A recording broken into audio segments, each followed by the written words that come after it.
ਵਾਹਿਗੁਰੂ ਜੀ ਕਾ ਖਾਲਸਾ, ਵਾਹਿਗੁਰੂ ਜੀ ਕੀ ਫਤਿਹ। ਫੋਕਸ ਪੰਜਾਬ ਦੇ ਇਸ ਪ੍ਰੋਗਰਾਮ ਦੇ ਵਿੱਚ ਮੈਂ ਗੁਰਵਿੰਦਰ ਸਿੰਘ ਤੁਹਾਡਾ ਬਹੁਤ-ਬਹੁਤ ਸਵਾਗਤ ਕਰਦਾ ਜੀ। ਫੋਕਸ ਪੰਜਾਬ ਦੇ ਇਸ ਜਿਹੜੀ ਅਸੀਂ ਨਵੀਂ ਸੀਰੀਜ਼ ਸ਼ੁਰੂ ਕਰ ਰਹੇ ਹਾਂ, ਇਹਦੇ ਵਿੱਚ ਅਸੀਂ ਖਾਸ ਤੌਰ 'ਤੇ ਗੱਲ ਕਰਾਂਗੇ ਪੰਜਾਬ ਦੇ ਮੁੱਦਿਆਂ ਦੇ। ਤਾਂ ਅਸੀਂ ਇਹਦੇ ਵਿੱਚ ਸਪੈਸ਼ਲ ਗੈਸਟ ਜਿਹੜੇ ਲੈ ਕੇ ਆਵਾਂਗੇ, ਉਹ ਜਿਹੜੇ ਪੰਜਾਬ ਦੇ ਮੁੱਦਿਆਂ ਦੇ ਉੱਤੇ ਗੱਲ ਕਰਦੇ ਨੇ, ਪੰਜਾਬ ਦੇ ਲੋਕਾਂ ਦੀ ਗੱਲ ਕਰਦੇ ਨੇ, ਪੰਜਾਬ ਦੇ ਸਮਾਜ ਦੇ ਉੱਤੇ ਗੱਲ ਕਰਦੇ ਨੇ, ਭਾਵੇਂ ਸੋਸ਼ਲੀ ਹੈ ਜਾਂ ਪੋਲੀਟੀਕਲੀ ਹੈ। ਪੰਜਾਬ ਦੇ ਨਾਲ ਜੁੜੇ ਹੋਏ ਜਿਹੜੇ ਮੁੱਦੇ ਨੇ ਉਹ ਇਸ ਪ੍ਰੋਗਰਾਮ ਦੇ ਵਿੱਚ ਤੁਹਾਡੇ ਸਾਹਮਣੇ ਪੇਸ਼ ਕੀਤੇ ਜਾਣਗੇ। ਅੱਜ ਦੇ ਇਸ ਪ੍ਰੋਗਰਾਮ ਦੇ ਵਿੱਚ ਮੇਰੇ ਨਾਲ ਗੱਲ ਕਰਨ ਦੇ ਲਈ ਜਾਣੀ ਮਾਣੀ ਸ਼ਖਸੀਅਤ ਦੀਪ ਸਿੱਧੂ ਜੀ ਜੁੜੇ ਹੋਏ ਨੇ। ਮੈਂ ਉਹਨਾਂ ਨੂੰ ਪ੍ਰੋਗਰਾਮ ਵਿੱਚ ਸ਼ਾਮਲ ਕਰਦਾ ਜੀ। ਦੀਪ ਸਿੱਧੂ ਭਾਜੀ, ਸਤਿ ਸ੍ਰੀ ਅਕਾਲ ਜੀ। ਵਾਹਿਗੁਰੂ ਜੀ ਕਾ ਖਾਲਸਾ, ਵਾਹਿਗੁਰੂ ਜੀ ਕੀ ਫਤਿਹ। ਵਾਹਿਗੁਰੂ ਜੀ ਕੀ ਫਤਿਹ। ਕਿੱਦਾਂ ਭਾਜੀ, ਠੀਕ ਠਾਕ ਹੋ? ਹਾਂਜੀ, ਬਿਲਕੁਲ ਚੜ੍ਹਦੀ ਕਲਾ ਚ ਜੀ। ਸਭ ਤੋਂ ਪਹਿਲਾਂ ਤਾਂ ਭਾਜੀ ਇਹ ਦੱਸੋ ਕਿ ਦੁਨੀਆ ਸਾਰੀ ਲੋਕਡਾਊਨ ਹੋਇਆ ਪਿਆ ਹੈ, ਕਰੋਨਾ ਵਾਇਰਸ ਦਾ ਸਾਰੇ ਪਾਸੇ ਛਾਇਆ ਪਿਆ ਹੈ ਇਸ ਟਾਈਮ, ਉਹਦੇ ਕਰਕੇ ਸਾਰੀ ਦੁਨੀਆ ਪ੍ਰਭਾਵਿਤ ਹੈ। ਹੁਣ ਸਮਾਂ ਵੀ ਬਹੁਤ ਹੋ ਗਿਆ, ਕਿਉਂਕਿ ਸ਼ੁਰੂਆਤ ਵਿੱਚ ਤਾਂ ਥੋੜਾ ਚਲੋ ਬੰਦੇ ਪੇਸ਼ੈਂਸ ਰੱਖ ਲੈਂਦੇ ਨੇ, ਬਟ ਹੁਣ ਜਿਵੇਂ ਆਪਾਂ ਲੈ ਲਈਏ ਕਿ ਮਾਰਚ ਤੋਂ ਲੈ ਕੇ ਹੁਣ ਤੱਕ, ਜਦੋਂ ਜੁਲਾਈ ਦੇ ਵਿੱਚ 4 ਮਹੀਨੇ ਹੋ ਗਏ ਨੇ, ਤਾਂ ਬਹੁਤ ਲੋਕੀ ਅੱਕੇ ਵੀ ਪਏ ਨੇ। ਤਾਂ ਮੈਂ ਲਗਭਗ ਸਾਰਿਆਂ ਤੋਂ ਇਹ ਪੁੱਛਦਾ, ਤੁਸੀਂ ਵੀ ਜ਼ਰੂਰ ਦੱਸੋ ਕਿਉਂਕਿ ਤੁਸੀਂ ਇੰਟਰਟੇਨਮੈਂਟ ਇੰਡਸਟਰੀ ਨਾਲ ਵੀ ਜੁੜੇ ਹੋ, ਕ੍ਰੀਏਟਿਵ ਇੰਡਸਟਰੀ ਨਾਲ ਜੁੜੇ ਹੋ, ਕਿ ਤੁਸੀਂ ਇਹ ਜਿਹੜਾ ਸਮਾਂ ਆ ਤੁਸੀਂ ਆਪਣਾ ਕਿੱਦਾਂ ਤੁਸੀਂ ਗੁਜ਼ਾਰਦੇ ਹੋ, ਕਿੱਦਾਂ ਤੁਸੀਂ ਆਪਣੇ ਆਪ ਨੂੰ ਮੋਟੀਵੇਟ ਰੱਖਦੇ ਹੋ, ਤਾਂ ਕਿ ਕਿਉਂਕਿ ਲੋਕੀ ਵੀ ਤੁਹਾਨੂੰ ਦੇਖ ਕੇ ਮੋਟੀਵੇਟ ਹੁੰਦੇ ਰਹਿਣ। ਹਾਂਜੀ, ਨਹੀਂ ਦੇਖੋ, ਮੈਂ ਹਮੇਸ਼ਾ ਭਾਈ ਵੀਰ ਸਿੰਘ ਉਹਨਾਂ ਦੀ ਜਿਹੜੀ ਰਚਨਾ ਉਹਦੀ ਗੱਲ ਕਰਦਾ ਹੁੰਦਾ ਵੀ ਸੀਨੇ ਖਿੱਚ ਜਿਨ੍ਹਾਂ ਨੇ ਖਾਧੀ ਉਹ ਘਰ ਆਰਾਮ ਨਹੀਂ ਬਹਿੰਦੇ, ਨਿਉ ਵਾਲੇ ਨੈਣਾ ਦੀ ਨੀਂਦਰ ਦਿਨੇ ਰਾਤ ਪਏ ਬਹਿੰਦੇ। ਤਾਂ ਉਹ ਸਾਡੇ ਜਦੋਂ ਅੰਦਰ ਇੱਕ ਖਿੱਚ ਵੱਜੀ ਹੁੰਦੀ ਆ ਜਾਂ ਇੱਕ ਲਗਨ ਲੱਗੀ ਹੁੰਦੀ ਆ, ਤਾਂ ਫਿਰ ਮੋਟੀਵੇਸ਼ਨ ਕੋਈ ਬਾਹਲੀ ਔਖੀ ਗੱਲ ਨਹੀਂ ਹੁੰਦੀ। ਤੇ ਬਾਕੀ ਮੈਂ ਹਮੇਸ਼ਾ ਜਿਵੇਂ ਜ਼ੋਰ ਦਿੰਦਾ ਵੀ ਸਾਡੇ ਪੰਜਾਬ ਦੀ ਜਦੋਂ ਆਪਾਂ ਗੱਲ ਕਰਦੇ ਹਾਂ ਤਾਂ ਪੰਜਾਬ ਵਸਦਾ ਗੁਰੂਆਂ ਦੇ ਨਾਂ ਤੇ। ਸੋ ਜਦੋਂ ਸਾਡੇ ਗੁਰੂਆਂ ਦੀ, ਸਾਡੇ ਰਹਿਬਰਾਂ ਦੀ ਗੱਲ ਕਰਦੇ ਹਾਂ ਅਸੀਂ, ਤੇ ਉਹ ਉਹਨਾਂ ਤੋਂ ਮਿਲਦੀ ਆ ਜੀ ਮੋਟੀਵੇਸ਼ਨ, ਉਹਨਾਂ ਦੇ ਦਿੱਤੇ ਹੋਏ ਆਦਰਸ਼ਾਂ ਤੋਂ ਮਿਲਦੀ ਆ। ਹਾਲਾਂਕਿ ਮੈਂ ਇਹ ਵੀ ਮੰਨਦਾ ਵੀ ਅਸੀਂ ਬਹੁਤ ਦੂਰ ਚਲੇ ਗਏ ਹਾਂ ਉਹਨਾਂ ਦੇ ਦਿੱਤੇ ਹੋਏ ਆਦਰਸ਼ਾਂ ਤੋਂ, ਪਰ ਹੌਲੀ ਹੌਲੀ ਵਾਪਸ ਆਉਣੇ ਆ ਜੀ। ਤਾਂ ਉਹ ਜਿਵੇਂ ਕਹਿੰਦੇ ਆ, ਇਹ ਮੁੱਢ ਤਾਂ ਇੱਕੋ ਹੀ ਹੈ ਤੇ ਖੂਨ ਵੀ ਸਾਂਝਾ ਹੈ, ਇਹ ਕਿਹੜਾ ਬੂਟਾ ਹੈ, ਸਿੱਖੀ ਦਾ ਬੂਟਾ ਹੈ। ਵਾਹ ਜੀ ਵਾਹ, ਵਾਹ ਜੀ ਵਾਹ, ਵਾਹ ਜੀ ਵਾਹ ਭਾਜੀ। ਵਾਕਈ ਮੈਂ ਇਹ ਚੀਜ਼ ਮਹਿਸੂਸ ਕੀਤੀ ਹੈ ਕਿ ਜਿਹੜੇ ਲੋਕ ਤੇ ਕਿਤੇ ਨਾ ਕਿਤੇ ਕੰਸੈਪਟ ਨਾਲ ਜੁੜੇ ਨੇ, ਕੁਛ ਨਾ ਕੁਛ ਉਹਨਾਂ ਦੇ ਵਿੱਚ ਪੋਜ਼ੀਟਿਵਿਟੀ ਹੈ ਜਾਂ ਬਾਣੀ ਨਾਲ ਜੁੜੇ ਨੇ, ਉਹਨਾਂ ਨੇ ਬੜਾ ਕੁਛ ਇਹ ਟਾਈਮ ਦੇ ਵਿੱਚ ਮੈਂ ਕਹਾਂ ਖੱਟਿਆ, ਪੋਜ਼ੀਟਿਵ ਕੀਤਾ। ਜਿਵੇਂ ਤੁਸੀਂ ਦੱਸਿਆ ਕਿਤਾਬਾਂ ਪੜ੍ਹੀਆਂ, ਭਾਈ ਅਮਰਦੀਪ ਸਿੰਘ ਉਹਨਾਂ ਨਾਲ ਮੇਰੀ ਗੱਲ ਹੋ ਰਹੀ ਸੀਗੀ, ਆਪਣੇ ਅਮਰਦੀਪ ਸਿੰਘ ਗਿੱਲ ਭਾਜੀ, ਉਹਨਾਂ ਨੇ ਵੀ ਕਹਿੰਦੇ ਮੈਂ ਬੁੱਕਸ ਪੜ੍ਹੀਆਂ, ਬਹੁਤ ਕੁਛ ਮੈਨੂੰ ਜੋ ਮੈਂ ਪੁਰਾਣਾ ਲਿਖਿਆ ਸੀਗਾ ਉਹਨੂੰ ਰੀਥਿੰਕ ਕਰਨ ਦਾ ਮੌਕਾ ਮਿਲਿਆ। ਮਤਲਬ ਹੋਰ ਵੀ ਜਦੋਂ ਅਸੀਂ ਮੋਟੀਵੇਸ਼ਨਲ ਜਦੋਂ ਲੋਕਾਂ ਨਾਲ ਗੱਲ ਕਰਦੇ, ਉਹਨਾਂ ਨੇ ਕੁਛ ਨਾ ਕੁਛ ਆਪਣਾ ਜਿਹੜਾ ਸੀਗਾ ਆਪਣੇ ਆਪ ਨੂੰ ਪੜ੍ਹਾਈ ਕਰਨ ਦੇ ਵਿੱਚ ਜਾਂ ਕਿਤੇ ਨਾ ਕਿਤੇ ਸਟੱਡੀ ਕਰਨ ਦੇ ਵਿੱਚ ਵੀ ਟਾਈਮ ਜਿਹੜਾ ਬਿਤਾਇਆ। ਤਾਂ ਤੁਸੀਂ ਵੀ ਵਧੀਆ ਗੱਲ ਕੀਤੀ ਹੈ, ਭਾਈ ਵੀਰ ਸਿੰਘ ਉਹਨਾਂ ਦੀ ਗੱਲ ਕੀਤੀ ਹੈ ਕਿ ਉਹਨਾਂ ਦੀ ਕਿਤਾਬਾਂ ਪੜ੍ਹ ਕੇ ਡੈਫੀਨੇਟਲੀ ਉਹ ਜਿਹੜੀਆਂ ਮੋਟੀਵੇਸ਼ਨ ਐਸੇ ਟਾਈਮ ਦੇ ਵਿੱਚ ਦਿੰਦਾ ਆ। ਭਾਜੀ ਚਲੋ ਤੁਹਾਨੂੰ ਸਾਰੇ ਮੈਂ ਕਹਿੰਦਾ ਪੰਜਾਬੀ ਸਰੋਤੇ ਸਾਰੇ ਤੁਹਾਨੂੰ ਜਾਣਦੇ ਨੇ, ਦੁਨੀਆ ਭਰ ਦੇ ਵਿੱਚ ਸਾਰੇ ਤੁਹਾਨੂੰ ਜਾਣਦੇ ਨੇ। ਰੀਸੈਂਟਲੀ ਚਲੋ ਤੁਹਾਡੀਆਂ 2 ਫਿਲਮਾਂ ਆਈਆਂ ਸੀਗੀਆਂ, ਜੋਰਾ 10 ਨੰਬਰੀਆ। ਖਾਸ ਤੌਰ ਕੇ ਮੈਂ ਕਹਾਂ ਕਿ ਵੀ ਇੱਕ ਪੰਜਾਬੀ ਫਿਲਮ ਇੰਡਸਟਰੀ ਵਿੱਚ ਵੀ ਤੁਹਾਡੀ ਪਹਿਚਾਣ ਉਹਦੇ ਨਾਲ ਬਣੀ। ਬਟ ਜਦੋਂ ਤੋਂ ਮੈਂ ਖਾਸ ਤੌਰ ਕੇ ਨੋਟਿਸ ਦੇਖਿਆ ਕਿ ਕਦੀ ਫਿਲਮ ਸਟਾਰ ਜਾਂ ਫਿਰ ਜਿਹੜਾ ਬੰਦਾ ਫਿਲਮਾਂ ਦੇ ਨਾਲ ਜੁੜਿਆ ਹੋਇਆ ਆ, ਉਹ ਇੰਨਾ ਖੁੱਲ੍ਹ ਕੇ ਕਦੀ ਪੰਜਾਬ ਦੇ ਮੁੱਦਿਆਂ ਦੇ ਬਾਰੇ ਗੱਲ ਨਹੀਂ ਕਰਦਾ ਜਿਵੇਂ ਤੁਸੀਂ ਕਰਦੇ ਹੋ। ਹੁਣ ਜਿਵੇਂ ਆਪਾਂ ਪਿਛਲੇ ਮਹੀਨੇ ਦੇ ਲੈ ਲਈਏ, ਉਹ ਭਾਵੇਂ ਖਾਲਿਸਤਾਨ ਦਾ ਮੁੱਦਾ ਹੋਵੇ, ਉਹਦੇ ਉੱਤੇ ਕਾਫੀ ਪੋਲੀਟੀਕਲ ਤੌਰ ਦੇ ਉੱਤੇ ਵੀ ਵਿਵਾਦ ਹੋਇਆ। ਤਾਂ ਮੈਂ ਇਹੀ ਚਾਹੂੰਗਾ ਵੀ ਤੁਸੀਂ ਇਹ ਇੰਸਪੀਰੇਸ਼ਨ ਕਿੱਥੋਂ ਆਉਂਦੀ ਹੈ ਕਿ ਪਹਿਲਾਂ ਤੁਸੀਂ ਇਹ ਦੱਸੋ ਵੀ ਤੁਸੀਂ ਇਹਦੇ ਉੱਤੇ ਖੁੱਲ੍ਹ ਕੇ ਗੱਲ ਕਰਨ ਦੀ ਤੁਹਾਨੂੰ ਇੰਸਪੀਰੇਸ਼ਨ ਕਿੱਥੋਂ ਆਉਂਦੀ ਕਿ ਮੈਂ ਇਹਦੇ ਬਾਰੇ ਖੁੱਲ੍ਹ ਕੇ ਗੱਲ ਕਰਾਂ? ਦੇਖੋ, ਮੈਂ ਜਿਹੜੀ ਗੱਲ ਹੁਣੇ ਹੀ ਕਰ ਰਿਹਾ ਸੀ ਵੀ ਸਾਡੇ ਗੁਰੂ ਸਾਹਿਬਾਨਾਂ ਨੇ ਸਾਡੇ ਅੰਦਰ ਇੱਕ ਸੋਵਰਨਿਟੀ ਭਰਤੀ ਜੀ, ਸਾਡੇ ਅੰਦਰ ਇੱਕ ਆਜ਼ਾਦੀ ਵੀ ਅਸੀਂ ਕਿਸੇ ਦੇ ਅਧੀਨ ਨਹੀਂ ਰਹਿ ਸਕਦੇ। ਸਿੱਖ ਕੌਮ ਕਿਸੇ ਦੇ ਅਧੀਨ ਨਹੀਂ ਹੈ, ਸਿਰਫ ਅਕਾਲ ਪੁਰਖ ਤੋਂ ਬਿਨਾਂ। ਸੋ ਇੱਕ ਸੋਵਰਨਿਟੀ ਭਰਤੀ ਔਰ ਅਧੀਨਗੀ ਨੂੰ ਬਹੁਤ ਵੱਡੀ ਜਾਂ ਗੁਲਾਮੀ ਨੂੰ ਬਹੁਤ ਵੱਡੀ ਅਸੀਂ ਇਹ ਮੰਨਦੇ ਹਾਂ ਵੀ ਇਹ ਬਿਮਾਰੀ ਆ, ਕਿਉਂਕਿ ਸਾਨੂੰ ਸਾਡੇ ਆਦਰਸ਼ਾਂ ਤੋਂ ਦੂਰ ਕਰਦੀ ਹੈ ਇਹ ਚੀਜ਼। ਅਸੀਂ ਸਿਰਫ ਅਕਾਲ ਪੁਰਖ ਦੇ ਅੱਗੇ ਆਪਦਾ ਸਿਰ ਝੁਕਾਉਣੇ ਆ। ਸੋ ਇਹ ਸ਼੍ਰੀ ਗੁਰੂ ਨਾਨਕ ਦੇਵ ਸਾਹਿਬ ਤੋਂ ਆਉਂਦੀ ਆ, 10ਵੇਂ ਪਾਤਸ਼ਾਹ ਤੋਂ ਆਉਂਦੀ ਆ, ਜਾਂ ਉਹ 10 ਜਾਮਿਆਂ 'ਚ ਸਾਨੂੰ ਜੋ ਕੁਛ ਦੇ ਗਏ ਉਹ ਇਤਿਹਾਸ ਤੋਂ ਆਉਂਦੀ ਹੈ ਜੀ। ਸੋ ਜੇ ਆਪਾਂ ਕੋਈ ਵੀ, ਮੈਂ ਇਕੱਲੇ ਆਪਦੀ ਗੱਲ ਨਹੀਂ ਕਰਦਾ, ਕੋਈ ਵੀ ਪੰਜਾਬੀ ਸਾਡੀ ਕੌਮ ਦਾ ਬੰਦਾ ਜਦੋਂ ਉਸ ਇਤਿਹਾਸ ਨਾਲ ਜੁੜਦਾ ਜਾਂ ਬਾਣੀ ਨਾਲ ਜੁੜਦਾ ਥੋੜਾ ਬਹੁਤ, ਇਹ ਸੋਵਰਨਿਟੀ ਦੇ ਤੁਹਾਡੇ ਅੰਦਰ ਚਿੰਗ ਆਪਦੇ ਆਪ ਪੈਦਾ ਹੋ ਜਾਂਦੀ ਹੈ। ਸੋ ਇਸ ਕਰਕੇ ਮੈਂ ਕੋਈ ਬੜਾ ਵਿਲੱਖਣ ਗੱਲ ਨਹੀਂ ਕਰ ਰਿਹਾ, ਜਾਂ ਮੈਂ ਬਹੁਤ ਜੇ ਮੈਂ ਕੋਈ ਗੱਲ ਕਰਦਾ ਇਸ ਕਰਕੇ ਨਹੀਂ ਕਰ ਰਿਹਾ ਵੀ ਮੇਰੇ 'ਚ ਬਹੁਤ ਜ਼ਿਆਦਾ ਹਿੰਮਤ ਆ। ਹਿੰਮਤ ਤਾਂ ਸਾਡੇ ਇਤਿਹਾਸ 'ਚ ਹੀ ਪਈ ਆ, ਸਾਨੂੰ ਉੱਥੋਂ ਗੁੜਤੀ ਮਿਲਦੀ ਆ, ਹਰ ਪੰਜਾਬੀ ਨੂੰ ਮਿਲੀ ਹੋਈ ਆ, ਹਰ ਬੰਦੇ ਨੂੰ ਉਸ ਨੂੰ ਮਿਲੀ ਹੋਈ ਆ ਜਿਹੜਾ ਉਸ ਇਤਿਹਾਸ ਨਾਲ ਜੁੜਿਆ ਹੋਇਆ। ਸੋ ਮੈਂ ਕੋਈ ਆਪਦੀ ਕੋਈ ਬਾਹਲੀ ਵੱਡੀ ਗੱਲ ਨਹੀਂ ਕਰ ਰਿਹਾ, ਜਿੰਨੀ ਕੁ ਦੇਣ ਮੈਂ ਦੇ ਸਕਦਾ ਵੀ ਆਪਦੀ ਆਵਾਜ਼ ਨੂੰ ਤਾਂ ਬੁਲੰਦ ਕਰੀਏ। ਉਹਨਾਂ ਸਾਰੀਆਂ ਤੁਸੀਂ ਕਹਿ ਲਓ ਸਮਾਜ ਦੀਆਂ ਕੁਰੀਤੀਆਂ ਦੀ ਗੱਲ ਕੀਤੀ ਜਾਵੇ, ਜਾਂ ਉਸ ਸਾਰੇ ਵਰਤਾਰਿਆਂ ਦੀ ਗੱਲ ਕੀਤੀ ਜਾਵੇ ਜਿਹਦੇ ਨਾਲ ਕਿਤੇ ਨਾ ਕਿਤੇ ਜ਼ੁਲਮ ਹੋਇਆ, ਜ਼ਬਰ ਜ਼ੁਲਮ ਨਾਲ ਸਾਡੇ ਬੰਦਿਆਂ ਨੂੰ, ਸਾਡੀ ਕੌਮ ਦੇ ਬੰਦਿਆਂ ਨੂੰ ਤੰਗ ਕੀਤਾ ਗਿਆ, ਉਹਨਾਂ ਤੇ ਤਸੀਹੇ ਉਹਨਾਂ ਨੂੰ ਝੱਲਣੇ ਪਏ ਆ, ਜਾਂ ਓਪਰੈਸ਼ਨ, ਸਪਰੈਸ਼ਨ, ਵਾਇਲੈਂਸ, ਫੋਰਸ ਦੇ ਨਾਲ ਜੋ ਅਸੀਂ ਸਹਿਆ, ਸਾਡੀ ਕੌਮ ਨੇ ਸਹਿਆ, ਉਹ ਚਾਹੇ ਅਸੀਂ 84 ਦੀ ਗੱਲ ਨਾ ਕਰੀਏ, ਮੈਂ ਕਹਿੰਦਾ 47 ਤੋਂ ਹੀ ਸ਼ੁਰੂ ਹੋ ਗਿਆ ਸੀ। ਦੇਸ਼ ਆਜ਼ਾਦ ਹੁੰਦੇ ਹੀ ਇਸ ਭਾਰਤੀ ਕੌਮ ਨੇ ਸਾਨੂੰ ਜਰਾਇਮ ਪੇਸ਼ਾ ਡਿਕਲੇਅਰ ਕਰਤਾ ਸੀ ਜਦੋਂ।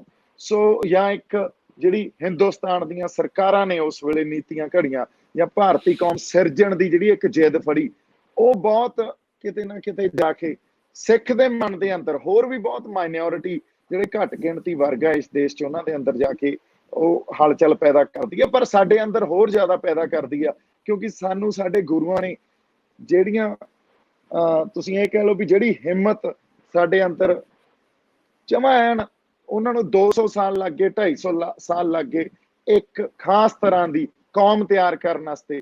ਉਦੋਂ ਸਾਡੇ ਅੰਦਰ ਜਿਹੜੀ ਹਿੰਮਤ ਉਹਨਾਂ ਨੇ ਪਾਤੀ, ਤੇ ਸਾਡੇ ਉਸ ਅੰਸ਼ ਕਰਕੇ ਸਾਨੂੰ ਬਹੁਤ ਦਿੱਕਤ ਹੁੰਦੀ ਆ ਫਿਰ ਇਹਨਾਂ ਗੱਲਾਂ ਤੋਂ। ਤਾਂ ਫਿਰ ਬੋਲਣਾ ਪੈਂਦਾ ਜੀ, ਆਪਾਂ ਸਾਰੇ ਜੇ ਨਹੀਂ ਬੋਲਾਂਗੇ, ਆਵਾਜ਼ ਨਹੀਂ ਚੱਕਾਂਗੇ ਤਾਂ ਗੱਲ ਨਹੀਂ ਬਣਦੀ। ਇਹੀ ਚੀਜ਼ ਮੈਂ ਪੁੱਛਣਾ ਚਾਹੂੰਗਾ, ਚਿਣਕ ਜਿਹੜੀ ਹੈ ਪੰਜਾਬੀਆਂ ਦੇ ਵਿੱਚ ਹੈਗੀ ਆ, ਪੰਜਾਬੀਆਂ ਦੇ ਵਿੱਚ ਇਹ ਇੱਕ ਹਿੰਮਤ ਵੀ ਹੈਗੀ ਆ, ਪਰ ਜਦੋਂ ਤੁਸੀਂ ਆਪਣੇ ਆਪ ਨੂੰ ਸਮਾਜ ਵਿੱਚ ਵਿਚਰਦੇ ਹੋ, ਬਹੁਤ ਸਾਰੇ, ਹੁਣ ਅਸੀਂ ਆਪ ਵੀ ਆਪਾਂ ਗੱਲ ਕਰਦੇ ਹਾਂ, ਸਾਡੇ ਘਰ ਦੇ ਵੀ ਰੋਕਦੇ, ਭਾਈ ਏਦਾਂ ਨਾ ਗੱਲ ਕਰਿਆ ਕਰ, ਇਹ ਤੇਰੇ ਨਾਲ ਇੰਝ ਹੋ ਜਾਊਗਾ, ਤੇਰੇ ਨਾਲ ਉਂਝ ਹੋ ਜਾਊਗਾ, ਸਾਡੀ ਫੈਮਿਲੀ ਵੀ ਰੋਕਦੀ ਆ, ਔਰ ਬਹੁਤ ਸਾਰੀਆਂ ਚੀਜ਼ਾਂ ਅਸੀਂ ਦੇਖਦੇ ਪ੍ਰੋਫੈਸ਼ਨਲੀ ਵੀ ਇੰਪੈਕਟ ਕਰਦੀਆਂ ਨੇ। ਹੁਣ ਮੈਂ ਉਹਦੇ ਵੱਲ ਜਾਊਂਗਾ ਕਿ ਵੀ ਤੁਸੀਂ ਵਕਾਲਤ ਛੱਡ ਕੇ ਤੁਸੀਂ ਹੁਣ ਫਿਲਮ ਇੰਡਸਟਰੀ ਦੇ ਨਾਲ ਜੁੜੇ ਹੋ, ਔਰ ਫਿਲਮ ਇੰਡਸਟਰੀ ਐਸੀ ਹੈ ਜਿਹੜੀ ਪਬਲਿਕ ਦੇ ਉੱਤੇ ਡਿਪੈਂਡ ਕਰਦੀ ਹੈ, ਔਰ ਬਹੁਤ ਸਾਰੀ, ਮੈਂ ਪਿੱਛੇ ਜੇ ਜਿਹੜੀ ਬਾਲੀਵੁੱਡ ਨਾਲ ਜਿਹੜੀ ਐਕਟਰੈਸ ਹੈਗੀ ਸਵਾਰਾ ਭਾਸਕਰ, ਉਹਨਾਂ ਦਾ ਇੱਕ ਇੰਟਰਵਿਊ ਦੇਖ ਰਿਹਾ ਸੀ, ਉਹ ਕਹਿੰਦੇ ਕਿ ਬਾਲੀਵੁੱਡ ਇੰਡਸਟਰੀ ਇਹ ਇੰਡੀਅਨ ਗਵਰਨਮੈਂਟ ਦੇ ਉੱਤੇ ਬਹੁਤ ਜ਼ਿਆਦਾ ਡਿਪੈਂਡ ਕਰਦੀ ਹੈ, ਕਿਉਂਕਿ ਉਹਨਾਂ ਨੂੰ ਬਹੁਤ ਤਰ੍ਹਾਂ ਦੇ ਅਪਰੂਵਲ ਲੈਣੇ ਪੈਂਦੇ ਨੇ। ਇਸ ਕਰਕੇ ਇੰਡਸਟਰੀ ਜਿਹੜੀ ਹੈ ਉਹ ਖੁੱਲ ਕੇ ਕਦੀ ਵੀ ਇਹਨਾਂ ਚੀਜ਼ਾਂ ਦੇ ਬਾਰੇ ਬੋਲਦੀ ਨਹੀਂ ਓਪਨਲੀ। ਕਈ ਚੀਜ਼ਾਂ ਦੇ ਸੇਮ ਹੀ ਅਸੀਂ ਪੰਜਾਬੀ ਇੰਡਸਟਰੀ ਨਾਲ ਦੇਖਦੇ ਹਾਂ ਕਿ ਪੰਜਾਬੀ ਇੰਡਸਟਰੀ ਵਿੱਚ ਜਿੰਨੇ ਸਟਾਰ ਨੇ, ਉਹ ਇੱਕਾ ਦੁੱਕਾ ਕਦੀ ਸਾਲ 2 ਸਾਲ ਬਾਅਦ ਇੱਕ ਤਾਂ ਗਾਣਾ ਕੱਢ ਦਿੰਦੇ ਨੇ ਕਿਸੇ ਨਾ ਕਿਸੇ ਪੰਜਾਬੀ ਮੁੱਦੇ ਨੂੰ ਲੈ ਕੇ, ਬਟ ਨਾ ਤਾਂ ਹਜੇ ਤੱਕ ਉਹਨਾਂ ਨੇ ਓਪਨਲੀ ਗੱਲ ਕਰਦੇ ਨੇ ਕਿਸੇ ਮੁੱਦੇ ਦੇ ਉੱਤੇ, ਨਾ ਹੀ ਉਹਨਾਂ ਨੇ ਆਪਣੀ ਫਿਲਮਾਂ ਦੇ ਵਿੱਚ ਕੋਈ ਏਦਾਂ ਦੀ ਗੱਲ ਲਿਆਂਦੀ ਹੈਗੀ ਹੈ।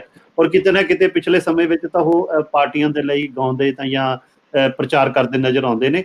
ਪਰ ਤੁਸੀਂ ਮੇਰੇ ਸਵਾਲ ਇਹ ਹੈ ਕਿ ਵੀ ਤੁਹਾਨੂੰ ਇਹ ਨਹੀਂ ਲੱਗਦਾ ਕਿ ਵੀ ਜੇ ਤੁਸੀਂ ਇਹ ਕਰਾਂਗੇ ਤਾਂ ਸਿਸਟਮ ਜਿਹੜਾ ਆ ਤੁਹਾਨੂੰ ਕਿਤੇ ਨਾ ਕਿਤੇ ਪ੍ਰੋਫੈਸ਼ਨਲੀ ਵੀ ਤੁਹਾਨੂੰ ਇਹਦਾ ਨੁਕਸਾਨ ਹੋ ਸਕਦਾ ਹੈ?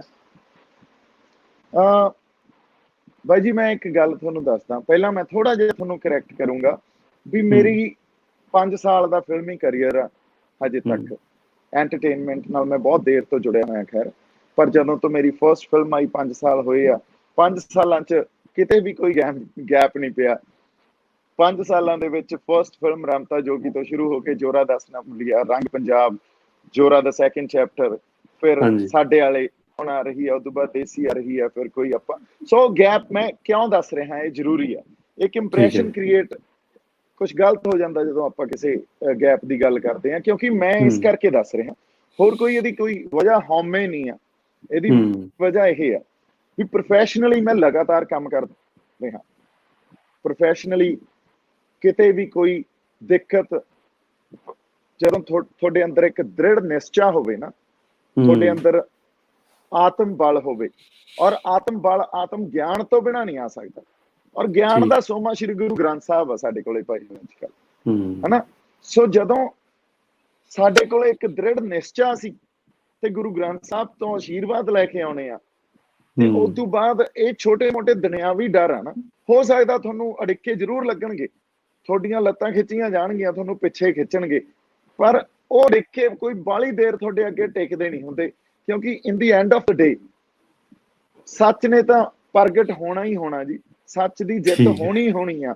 ਇਸ ਨਿਸ਼ਚਿਤ ਤੁਹਾਨੂੰ ਰਹਿ ਕੇ ਤੇ ਬਿਨਾਂ ਇਨਸਿਕਿਉਰਿਟੀ ਤੋਂ ਵੀ ਮੈਂ ਹੋ ਸਕਦਾ ਹੋਰ ਬਹੁਤ ਜ਼ਿਆਦਾ ਕੰਮ ਕਰ ਜਾ ਜੇ ਮੈਂ ਸਰਕਾਰਾਂ ਦੇ ਨਾਲ ਲੱਗ ਕੇ ਚੱਲਾਂ, ਪਰ ਉਹ ਫਿਰ ਇੱਕ ਹਿਰਸ ਹੋ ਗਈ ਮੇਰੇ ਅੰਦਰ, ਇੱਕ ਲਾਲਚ ਹੋ ਗਈ, ਇੱਕ ਜਾਗਰੂਕ ਇਨਸਾਨ ਦੇ ਤੌਰ ਤੇ ਨਹੀਂ ਮੈਂ ਜਿਉਂ ਰਿਹਾ। ਫਿਰ ਉਹ ਲਾਲਚ ਮੈਨੂੰ ਇਸ ਦੁਨਿਆਵੀ ਵਰਤਾਰੇ 'ਚ ਕਿਸੇ ਹੋਰ ਪਾਸੇ ਨੂੰ ਲੈ ਕੇ ਜਾ ਰਹੀ ਆ, ਤੇ ਉਹ ਜਿਹੜਾ ਅਮਲ ਸਾਡੇ ਗੁਰੂ ਸਾਹਿਬਾਨਾਂ ਨੇ ਸਾਨੂੰ ਦਿੱਤਾ, ਉਸ ਅਮਲ ਤੋਂ ਜਿੰਨੀ ਦੂਰ ਹੋਵਾਂਗੇ, ਪਹਿਲਾਂ ਹੀ ਬਹੁਤ ਦੂਰ ਹੋਏ ਫਿਰਦੇ ਆ, ਜੇ ਹੋਰ ਦੂਰ ਹੋਵਾਂਗੇ ਤਾਂ ਜਿਹੜੇ ਵਕਾਰ ਆ ਨਾ ਸਾਡੇ ਅੰਦਰ, ਉਹ ਪ੍ਰਗਟ ਹੁੰਦੇ ਜਾਂਦੇ ਆ। ਫਿਰ ਉਹ ਦੁਨਿਆਵੀ ਸਾਡਾ ਜਿਹੜਾ ਜਿੱਤੋਂ ਸਾਨੂੰ ਦੂਰ ਕੀਤਾ ਗਿਆ ਸੀ, ਉਹ ਅੰਦਰ ਪ੍ਰਗਟ ਹੁੰਦੇ ਜਾਂਦੇ ਆ। ਸਾਡੇ ਅੰਦਰ ਲਾਲਚ ਵੀ ਆਊਗਾ, ਡਰ ਵੀ ਆਊਗੀ, ਹਉਮੈ ਵੀ ਆਊਗਾ, ਸਾਡੇ ਅੰਦਰ ਕ੍ਰੋਧ ਵੀ ਆਊਗਾ, ਸਾਡੇ ਅੰਦਰ ਹੋਰ ਬਥੇਰੇ ਜਿਹੜੇ ਵਕਾਰ ਆਉਣਗੇ। ਤਾਂ ਮੇਰੇ ਖਿਆਲ 'ਚ ਇਸ ਕਰਕੇ ਸਪੈਸ਼ਲੀ ਪੰਜਾਬ 'ਚ ਵਸਦੇ ਹਰ ਬੰਦੇ ਨੂੰ, ਹਰ ਕੌਮ ਦੇ ਬੰਦੇ ਨੂੰ ਉਸ ਸੋਮੇ ਨਾਲ, ਆਤਮਿਕ ਸੋਮੇ ਨਾਲ ਜੁੜਨ ਦੀ ਜ਼ਰੂਰਤ ਆ, ਜਿਹਨੂੰ ਸ਼੍ਰੀ ਗੁਰੂ ਗ੍ਰੰਥ ਸਾਹਿਬ ਕਿਹਾ ਜਾਂਦਾ। ਤੇ ਉਹ ਇਕੱਲੇ ਸਿੱਖਾਂ ਤੱਕ ਲਿਮਿਟਡ ਨਹੀਂ ਆ, ਉਹ ਦਲਿਤਾਂ ਤੱਕ ਵੀ, ਦਲਿਤ ਵੀ ਮੇਰੇ ਖਿਆਲ 'ਚ ਉਸ ਸੋਮੇ ਨੂੰ ਮੰਨਦੇ ਆ, ਹਿੰਦੂ ਵੀ ਉਸ ਸੋਮੇ ਨੂੰ ਮੰਨਦੇ ਆ, ਸਿੱਖ ਵੀ ਮੰਨਦੇ ਆ, ਜਾਂ ਹੋਰ ਸਾਰੇ ਭਾਈਚਾਰੇ ਉੱਥੇ ਰਹਿੰਦੇ ਉਸ ਸੋਮੇ ਨੂੰ ਮੰਨਦੇ ਆ। ਇਸ ਕਰਕੇ ਆਪਾਂ ਕਦੇ ਨਹੀਂ ਕਹਿੰਦੇ ਵੀ ਅਸੀਂ ਕੱਟੜ ਆ, ਸਾਨੂੰ ਕੱਟੜ ਬਣਾਇਆ ਗਿਆ ਨੈਰੇਟਿਵ ਪੇਸ਼ ਕਰਕੇ ਇਹਨਾਂ ਸਰਕਾਰਾਂ ਵੱਲੋਂ, ਇਸ ਏਜੰਸੀਆਂ ਵੱਲੋਂ, ਪਰ ਅਸੀਂ ਕਦੇ ਵੀ ਕੱਟੜ ਨਹੀਂ ਹੋਏ, ਕਿਉਂਕਿ ਅਸੀਂ ਤਾਂ ਸਰਬੱਤ ਦੇ ਭਲੇ ਵਾਲੇ ਬੰਦੇ ਆ। ਸਾਨੂੰ ਤਾਂ ਤੁਸੀਂ ਜਦੋਂ ਮਰਜੀ, ਜਦੋਂ ਲੜਾਉਣ ਵੇਲੇ ਸਾਨੂੰ ਮੂਹਰੇ ਕਰ ਦਿੰਦੇ ਹੋ, ਉਦੋਂ ਅਸੀਂ ਦੇਸ਼ ਭਗਤ ਹੋ ਜਾਂਦੇ ਆ, ਜਦੋਂ ਅਸੀਂ ਆਪਦੇ ਹੱਕ ਮੰਗਦੇ ਆ ਉਦੋਂ ਤੁਸੀਂ ਸਾਨੂੰ ਕਹਿੰਦੇ ਹੋ ਵੱਖਵਾਦੀ ਆ, ਅੱਤਵਾਦੀ ਆ, ਜਾਂ ਕੱਟੜ ਬੰਦੇ ਆ ਇਹ। ਸੋ ਜਿਹੜਾ ਨੈਰੇਟਿਵ ਰਚਦੇ ਆ ਨਾ ਇਹ, ਉਹ ਬਹੁਤ ਖਤਰਨਾਕ ਆ, ਤੇ ਉਹ ਨੈਰੇਟਿਵ ਸਮਝਣ ਵਾਸਤੇ ਆਤਮ ਬਲ ਤੁਹਾਡੇ ਕੋਲੇ ਹੋਣਾ ਜਾਂ ਸਾਡੇ ਕੋਲੇ ਹੋਣਾ ਜ਼ਰੂਰੀ ਆ। ਆਤਮ ਬਲ ਬਿਨਾਂ, ਜਿਵੇਂ ਮੈਂ ਕਿਹਾ, ਆਤਮ ਗਿਆਨ ਤੋਂ ਆਪਣੇ ਅੰਦਰ ਪ੍ਰਗਟ ਹੀ ਨਹੀਂ ਹੋ ਸਕਦਾ ਜੀ। ਸੋ ਜਦੇ ਉਹ ਆਤਮ ਬਲ ਆਪਣੇ ਅੰਦਰ ਸੰਪੂਰਨ ਤਰੀਕੇ 'ਚ ਆ ਜਾਊਗਾ ਤੇ ਸ਼੍ਰੀ ਗੁਰੂ ਗ੍ਰੰਥ ਸਾਹਿਬ ਤੋਂ ਆਪਾਂ ਆਸ਼ੀਰਵਾਦ ਲੈ ਕੇ ਤੁਰ ਪਾਂਗੇ, ਉਦੋਂ ਇਹ ਦੁਨਿਆਵੀ ਗੱਲਾਂ ਬਾਹਲੀਆਂ ਸਾਨੂੰ ਫਿਰ ਬੋਦਰ ਨਹੀਂ ਕਰਦੀਆਂ। ਬਿਲਕੁਲ ਭਾਜੀ, ਤੁਸੀਂ ਬਹੁਤ ਵਧੀਆ ਗੱਲ ਕੀਤੀ ਹੈ ਕਿ ਇਹ ਜਿਹੜਾ ਕੋਈ ਵੀ ਅਗਰ ਪਰੇਸ਼ਾਨੀ ਹੁੰਦੀ ਹੈ, ਇਹ ਗੱਲਾਂ ਨੇ ਦੁਨਿਆਵੀ ਨੇ, ਬਟ ਜਦੋਂ ਤੁਸੀਂ ਇੱਕ ਸਿਧਾਂਤ ਨੂੰ ਲੈ ਕੇ ਚੱਲਦੇ ਹੋ, ਆਤਮ ਬਲ ਅੰਦਰੋਂ ਤੁਸੀਂ ਆਪਣੇ ਆਪ ਨੂੰ ਸੈਟਿਸਫਾਈ ਕਰਨ ਦੇ ਲਈ ਇੱਕ ਤੁਸੀਂ ਗੁਰੂ ਸਾਹਿਬ ਦੇ ਕਹਿਣ ਦੇ ਮੁਤਾਬਕ ਕਿ ਆਪਣੇ ਰਾਹ ਤੇ ਚੱਲਦੇ ਹੋ, ਸੱਚ ਦੇ ਰਾਹ ਤੇ ਚੱਲਦੇ ਹੋ। ਡੈਫੀਨੇਟਲੀ ਸੌਖਾ ਨਹੀਂ ਹੁੰਦਾ, ਬਟ ਤੁਸੀਂ ਜਿੱਦਾਂ ਦੱਸਿਆ ਕਿ ਜੇ ਬੰਦਾ ਆਪਣੇ ਆਪ ਤਿਆਰ ਆ ਤਾਂ ਫਿਰ ਉਹ ਮੁਸ਼ਕਿਲਾਂ ਨੂੰ ਵੀ ਬੜੇ ਵਧੀਆ ਤਰੀਕੇ ਦੇ ਨਾਲ ਹੈਂਡਲ ਕਰ ਲੈਂਦਾ ਆ। ਭਾਜੀ ਉਹੀ ਚੀਜ਼ ਹੈਗੀ, ਹੁਣ ਤੁਸੀਂ ਬੜੇ ਬੇਬਾਕ ਤਰੀਕੇ ਨਾਲ ਗੱਲ ਕਰਦੇ ਹੋ, ਖਾਸ ਤੌਰ ਤੇ ਤੁਹਾਡੀ ਗੱਲ ਕਰਨੀ ਖਾਸ ਇਸ ਕਰਕੇ ਵੀ ਹੈਗੀ ਹੈ ਜੋ ਲੱਗਦਾ, ਕਿਉਂਕਿ ਤੁਸੀਂ ਇੱਕ ਪਬਲਿਕ ਪਰਸਨੈਲਿਟੀ ਹੋ, ਲੋਕੀ ਤੁਹਾਨੂੰ ਸੁਣਦੇ ਨੇ, ਔਰ ਇਸ ਕਰਕੇ ਬਹੁਤ ਸਾਰੇ ਲੋਕ ਇਹ ਵੀ ਚੀਜ਼ ਨੂੰ ਕਹਿੰਦੇ ਨੇ ਕਿ ਵੀ ਉਹ ਫਿਰ ਆਵਾਜ਼ਾਂ ਨੂੰ, ਮੈਂ ਤਾਂ ਹੀ ਸਵਾਲ ਪੁੱਛਿਆ ਸੀਗਾ ਕਿਉਂਕਿ ਆਵਾਜ਼ਾਂ ਨੂੰ ਫਿਰ ਚੁੱਪ ਕਰਾਉਣ ਦੇ ਲਈ ਵੀ ਬੜਾ ਕੁਝ ਚੱਲਦਾ ਹੈ ਕਿ ਫਿਲਮਾਂ ਨੂੰ ਰੋਕਿਆ ਜਾਂਦਾ, ਖਰਾਬ ਕੀਤਾ ਜਾਂਦਾ ਆ, ਤਾਂ ਡੈਫੀਨੇਟਲੀ ਉਹਦਾ ਤੁਸੀਂ ਦਿੱਤਾ ਹੀ ਹੈ ਕਿ ਵੀ ਉਹ ਚੀਜ਼ਾਂ ਤੁਹਾਡੇ ਲਈ ਨਹੀਂ ਮੈਟਰ ਨਹੀਂ ਕਰਦੀਆਂ, ਬਟ ਇਹ ਬਹੁਤ ਵੱਡੇ ਪੱਧਰ ਦੇ ਉੱਤੇ ਇਹ ਚੀਜ਼ ਜਿਹੜੀ ਹੈ ਇੰਡਸਟਰੀ ਦੇ ਵਿੱਚ ਮੈਟਰ ਕਰਦੀ ਆ ਕਿ ਪੰਜਾਬ ਦੇ ਵਿੱਚ ਜਿਹੜੇ ਬੜੇ ਸਿੰਗਰ ਨੇ, ਜਿੱਦਾਂ ਮੈਂ ਪਹਿਲਾਂ ਵੀ ਦੱਸਿਆ ਕਿ ਵੀ ਉਹਦੇ ਬਾਰੇ ਗੱਲ ਨਹੀਂ ਕਰਦੇ, ਪਰ ਜੇ ਕਰਨ ਤਾਂ ਉਹਦਾ ਇੰਪੈਕਟ ਜਿਹੜਾ ਲੋਕਾਂ ਦੇ ਉੱਤੇ ਬਹੁਤ ਪੈਂਦਾ। ਔਰ ਤੁਹਾਡੀ ਗੱਲ ਤਾਂ ਡੈਫੀਨੇਟਲੀ, ਤੇ ਸਾਡਾ ਵੀ ਇਹੀ ਗੱਲ ਕਰਨ ਦਾ ਮੋਟਿਵ ਹੈਗਾ ਕਿ ਜਿਹੜੇ ਗੱਲ ਤੁਸੀਂ ਕਰ ਰਹੇ ਹੋ ਆਮ ਨੌਜਵਾਨਾਂ ਤੱਕ ਪਹੁੰਚੇ, ਕਿਉਂਕਿ ਜੋਰਾ ਫਿਲਮ ਜਿੱਦਾਂ ਦੀ ਹੈਗੀ ਉਹ ਨੌਜਵਾਨਾਂ ਦੇ ਨਾਲ ਜੋੜਦੀ ਆ, ਨੌਜਵਾਨਾਂ ਨੂੰ। ਉਹ ਜਿਹੜਾ ਤੁਸੀਂ ਇੱਕ ਗੈਂਗਸਟਰ ਦਾ, ਜਾਂ ਤੁਸੀਂ ਜਿਹੜਾ ਪੰਜਾਬ ਦੇ ਵਿੱਚ ਉਹ ਜਿਹੜਾ ਕਲਚਰ ਦੀ ਤੁਸੀਂ ਉੱਥੇ ਗੱਲ ਕੀਤੀ ਹੈ, ਜਿਹੜੇ ਕਰੈਕਟਰ ਤੁਸੀਂ ਪਲੇ ਕੀਤਾ ਸੀਗਾ, ਉਹ ਕਾਫੀ ਨੌਜਵਾਨਾਂ ਨੂੰ ਪ੍ਰਭਾਵਿਤ ਕਰਦਾ ਆ। ਔਰ ਜਦੋਂ ਤੁਸੀਂ ਉਸ ਕਰੈਕਟਰ ਤੋਂ ਬਾਅਦ ਇੱਦਾਂ ਦੀ ਗੱਲ ਕਰਦੇ ਹੋ, ਡੈਫੀਨੇਟਲੀ ਨੌਜਵਾਨ ਕਿਤੇ ਨਾ ਕਿਤੇ ਤੁਹਾਡੇ ਨਾਲ ਕਨੈਕਟ ਕਰਦੇ ਨੇ। ਔਰ ਅਸੀਂ ਵਾਕਈ ਇਹ ਜਿਹੜੀਆਂ ਤੁਹਾਡੀਆਂ ਗੱਲਾਂ ਨੇ ਵਧੀਆ ਨੇ। ਪਰ ਹੁਣ ਅਗਰ ਆਪਾਂ ਕੁਝ ਪੰਜਾਬ ਦੀ ਹੁਣ ਮੁੱਦਿਆਂ ਦੀ ਗੱਲਾਂ ਕਰੀਏ ਕਿ ਹੁਣ ਪੰਜਾਬ ਦੇ ਆਮ ਲੋਕ ਵੀ ਜਿਹੜੇ ਨੇ, ਤੁਸੀਂ ਬੰਬੇ 'ਚ ਰਹਿੰਦੇ ਹੋ ਹਨਾ, ਮੁੰਬਈ ਜਿਹਨੂੰ ਕਹਿੰਦੇ ਆ, ਹੁਣ ਜਿਹੜੇ ਪੰਜਾਬ ਦੇ ਆਮ ਲੋਕ ਜਿਹੜੇ ਪੰਜਾਬ ਦੇ ਡੇਲੀ ਵਸਦੇ ਨੇ, ਉਹ ਵੀ ਆਪਣੇ ਮੁੱਦਿਆਂ ਤੋਂ ਬੜੇ ਪਿੱਛੇ ਹਟ ਗਏ ਨੇ। ਹੁਣ ਰੀਸੈਂਟਲੀ ਤੁਸੀਂ ਗੱਲ ਕੀਤੀ ਸੀ ਕਿ ਮੱਤੇ ਵਾਲੇ ਜੰਗਲ ਦੀ, ਜਿਹਦੇ ਬਾਰੇ ਇੱਕ ਅੰਦੋਲਨ ਪੰਜਾਬ ਦੇ ਵਿੱਚ ਚਲਾ ਰਹੇ ਨੇ ਹੁਣ, ਬਟ ਆਮ ਲੋਕ ਜਿਹੜੇ ਪੰਜਾਬ ਦੇ ਉਹ ਵੀ ਹਜੇ ਤੱਕ ਉਹਦੇ ਨਾਲ ਨਹੀਂ ਜੁੜ ਸਕੇ। ਉਹਦਾ ਕਾਰਨ ਕੀ ਹੈ, ਤੁਹਾਨੂੰ ਕੀ ਲੱਗਦਾ? ਕਿਉਂਕਿ ਮੈਂ ਆਪ ਆਪਣੀ ਗੱਲ ਕਰਾਂ, ਚਲੋ ਇਹ ਸਾਡੇ ਲਈ ਵੀ ਇੱਕ ਲੈਸਨ ਹੀ ਆ ਕਿ ਜਦੋਂ ਮੈਂ ਪੰਜਾਬ 'ਚ ਰਹਿੰਦਾ ਤਾਂ ਮੈਨੂੰ ਵੀ ਨਹੀਂ ਪਤਾ ਸੀ ਮੱਤੇ ਵਾਲੇ ਜੰਗਲ ਦੇ ਬਾਰੇ। ਇਹ ਜਦੋਂ ਆ ਇੰਸੀਡੈਂਟ ਹੋਇਆ, ਇਹਦੇ ਬਾਰੇ ਪ੍ਰਚਾਰ ਥੋੜਾ ਬਹੁਤ ਅਸੀਂ ਦੇਖਿਆ ਫੇਸਬੁੱਕ ਤੇ, ਤਾਂ ਮੈਂ ਇਹਦੇ ਬਾਰੇ ਸਰਚ ਕੀਤੀ ਆ। ਤਾਂ ਤੁਸੀਂ ਤੁਹਾਡੇ ਇਹਦੇ ਬਾਰੇ ਕੀ ਵਿਚਾਰ ਨੇ ਕਿ ਕਿੱਥੇ ਅਸੀਂ ਕਮੀ ਕਿੱਥੇ ਸਾਡੇ ਦੇ ਵਿੱਚ? ਦੇਖੋ, ਕਮੀ ਆ ਤੁਹਾਡੀ ਮਾਡਰਨ ਐਜੂਕੇਸ਼ਨ 'ਚ, ਕਮੀ ਆ ਜਿਹੜੀ ਨੈਤਿਕਤਾ ਸਾਡੇ ਅੰਦਰ ਉਸਾਰ ਦਿੱਤੀ ਗਈ ਆ, ਜਾਂ ਇੱਕ ਸਾਡੇ ਅੰਦਰ ਜਿਹੜਾ ਨਿਗਾਰ ਆ ਗਿਆ ਨੈਤਿਕਤਾ 'ਚ, ਉਹ ਉੱਥੇ ਕਮੀ ਆ ਜੀ। ਕਮੀ ਆ ਇਸ ਦੁਨਿਆਵੀ ਵਰਤਾਰੇ 'ਚ, ਜਿੱਥੇ ਹਰ ਕੁਛ ਕਮਰਸ਼ਲ ਹੋ ਗਈ ਆ, ਹਰ ਕਿਸੇ ਚੀਜ਼ ਨੂੰ ਆਰਥਿਕ ਤੌਰ ਤੇ ਦੇਖਿਆ ਜਾਣ ਲੱਗ ਗਿਆ। ਸੋ ਇਹਦੀ ਹੁਣ ਜਦੋਂ ਆਪਾਂ ਕਿਸੇ ਮੁੱਦਿਆਂ ਦੀ ਗੱਲ ਕਰਦੇ ਹਾਂ ਪੰਜਾਬ ਦੇ, ਜਾਂ ਕਿਸੇ ਵੀ ਸਮਾਜ ਦੇ ਮੁੱਦਿਆਂ ਦੀ ਗੱਲ ਕਰਦੇ ਹਾਂ, ਆਮ ਤੌਰ ਤੇ ਆਪਾਂ ਦੇਖਿਆ ਟੀਵੀ ਚੈਨਲਸ ਤੇ, ਆਮ ਤੌਰ ਤੇ ਆਪਾਂ ਦੇਖਿਆ ਅਖਬਾਰਾਂ 'ਚ, ਆਮ ਤੌਰ ਤੇ ਆਪਾਂ ਦੇਖਿਆ ਜਿਹੜੇ ਵਿਦਵਾਨ ਆ ਜਾਂ ਬੁੱਧੀਜੀਵੀ ਜਿਹਨਾਂ ਨੂੰ ਆਪਾਂ ਕਹਿੰਦੇ ਆ ਇੰਟੈਲੈਕਚੁਅਲਿਸਟ, ਉਹ ਇੱਕ ਮਸਲੇ ਨੂੰ ਲੈ ਕੇ ਉਹਦੇ ਆਸੇ-ਪਾਸੇ ਹੀ ਘੁੰਮਦੇ ਰਹਿੰਦੇ ਆ। ਕੋਈ ਮੰਨ ਲਓ ਸ਼੍ਰੀ ਗੁਰੂ ਗ੍ਰੰਥ ਸਾਹਿਬ ਦੀ ਬੇਅਦਬੀ ਦਾ ਮਸਲਾ ਆ ਗਿਆ, ਅਸੀਂ ਉੱਥੇ ਹੀ ਗੱਲ ਕਰਕੇ ਉਹਦੇ ਆਸੇ-ਪਾਸੇ ਘੁੰਮਣ ਲੱਗ ਗਏ। ਫਿਰ ਉਸ ਤੋਂ ਬਾਅਦ ਮੱਤੇਵਾਲ ਜੰਗਲ ਦਾ ਮਸਲਾ ਆ ਗਿਆ, ਅਸੀਂ ਉਹੀ ਗੱਲ ਕਰਕੇ ਉਹਦੇ ਆਸ-ਪਾਸ ਘੁੰਮਣ ਲੱਗ ਜਾਂਦੇ ਆ।